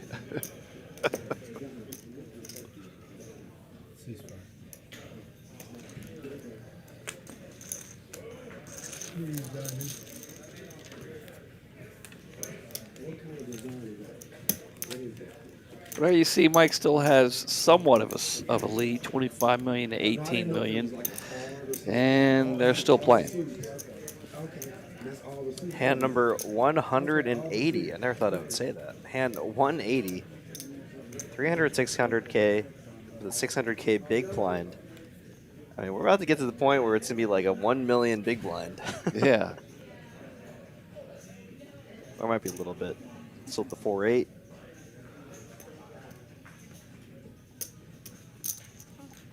Best side dish for 4th of July? What would you say is your favorite side dish for 4th of July, Mitch? Best side dish. I guess got to be, I don't know, mac and cheese, I guess. Mac and cheese. You can never go wrong with mac and cheese. Yeah.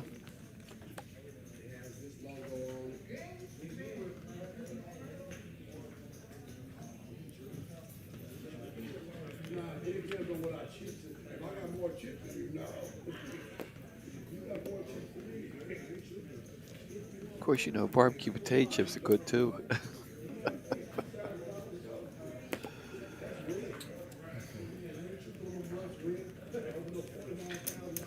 Colonel there with another straight. Chips and dip, that's what I'm talking about.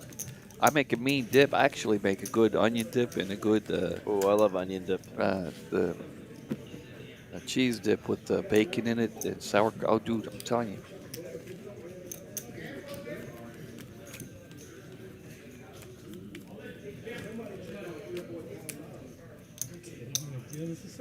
Yeah, smash the like button. How many likes do we have? Still holding tight at 100, around 200 here. Appreciate you guys paying attention and watching on this 4th of July. You know.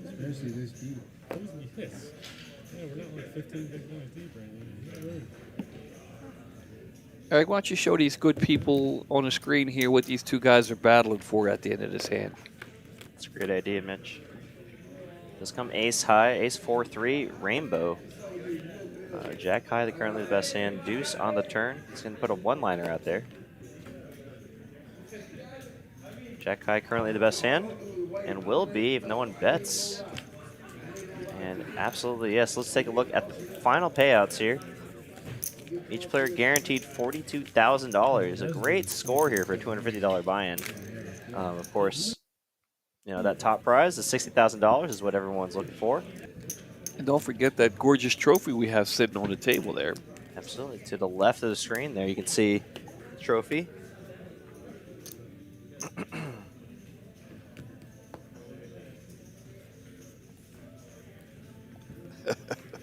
Great point there from Lego. If you yet to hit that like button, please smash that like button. Helps the channel out a bunch.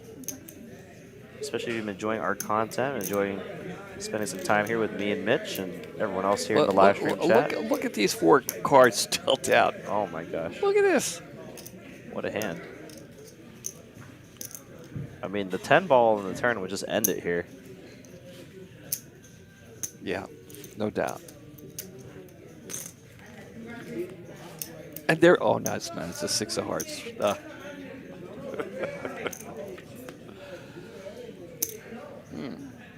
That's an interesting river.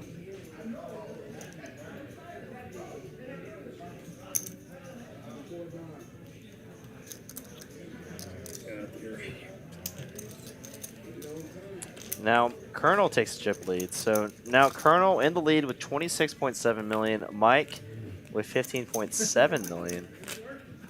Still anyone's game. I mean, just one big pot either way, and the other one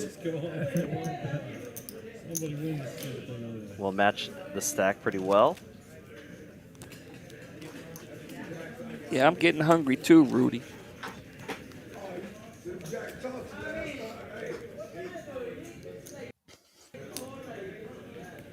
Rudy. You ever see that movie? Yeah, we go through 5 people to start. Have I asked you that before? You have. I have not seen it. Dude, why not? It's a great movie. You keep telling me that, for sure. Makes me cry every time I watch it.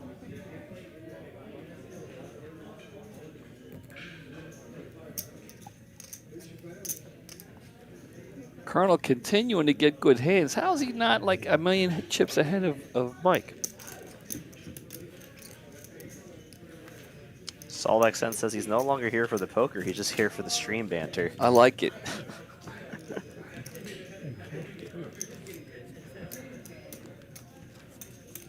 Hey, Adam in the chat. What's up? Mr. Adam.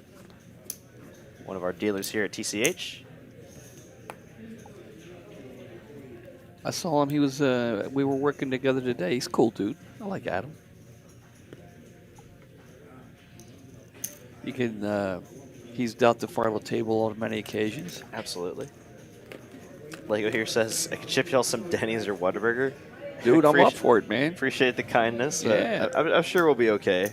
Well, wait. I could go for a Whataburger right now. I don't even care if the fries are cold.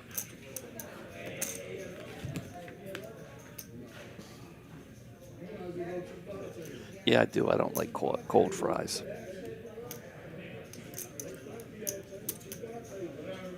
That is kind of a cool thing about the TCH Social. There's an In-N-Out right down the road. Yeah. And it's open until like 1:30 in the morning. Oh, is it? Yeah.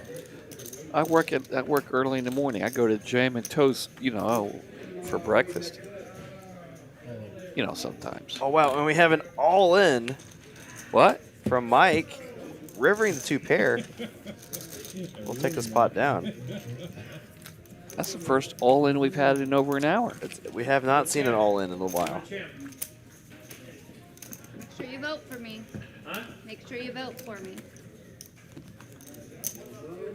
These things for Employee of the Month. These things are hurting my ears, man. Can't take it. That's why I'll wear my hat sometimes, because it takes the pressure off your ears when I wear my hat, when I wear my headphones.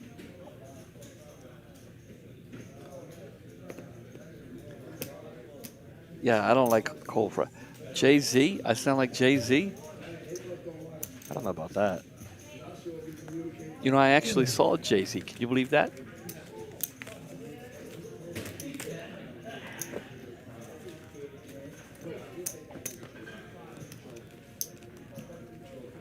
No, you don't believe I saw Jay-Z? No, I believe it. Do I look like a Jay-Z fan? Not really. He was at Live 8 back in 2005 in Philly. He was out there with, was it Lincoln Park? I think Lincoln Park. They came out together. Will Smith was there. It's a cool show. Bon Jovi.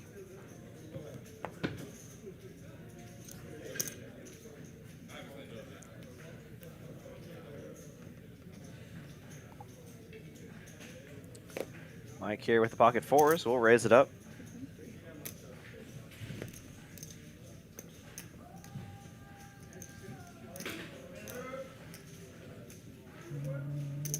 Wow, and this could be it here. Colonel gonna re-raise to 4 million.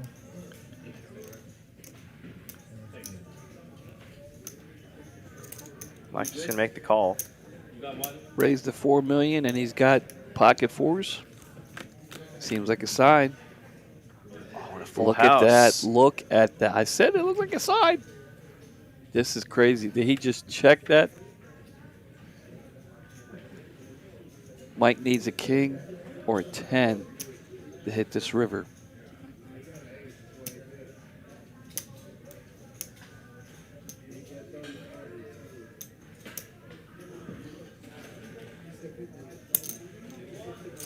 He just got a smooth call. 8 of diamonds. I don't think Mike's going to get any more. Well, I could be wrong. Colonel looks like Colonel's going to go ahead and bet it. There it is. He's going to bet it. Oh my! Yeah, I wouldn't get anywhere with that one.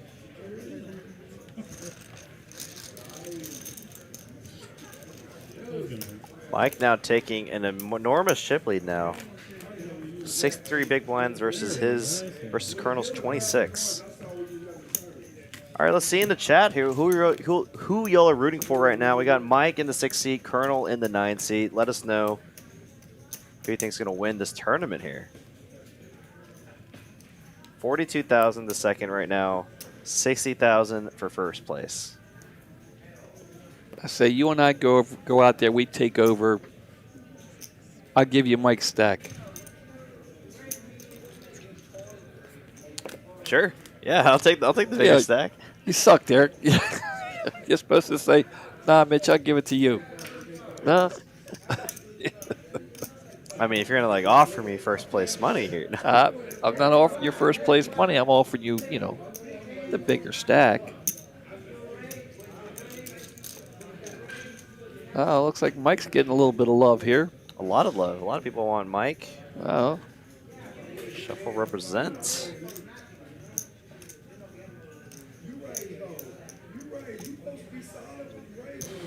Looks like somebody's pulling for the Colonel there.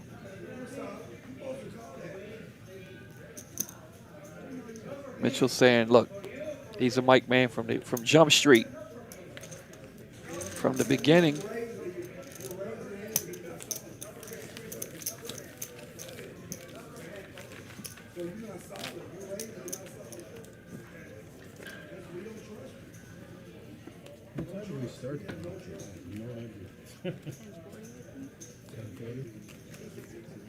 I'm just going to assume that Emily's asleep. She's never posted. Maybe she did. Did you see? Are you awake? Barely. Derek's in here passing out. Yeah, I woke up at like 6 a.m. this morning. Dude, if you want to go, I'll finish it up. I've already come this far. All right. I'm just saying. I still have a lot of gas in the tank. Plus, you don't work tomorrow either, right? That's not good. Oh, we got an all-in and a call. All right. Colonel with the ace-5 of clubs. Mike with the ace-jack. This could be the tournament here. Brady's going to put the flop Comes out. jack high, and, I mean, that's it. That's the tournament. Congratulations to Mike taking this tournament down. Wow. $60,000 for first place. Congratulations to him. Colonel. He's about to fall asleep.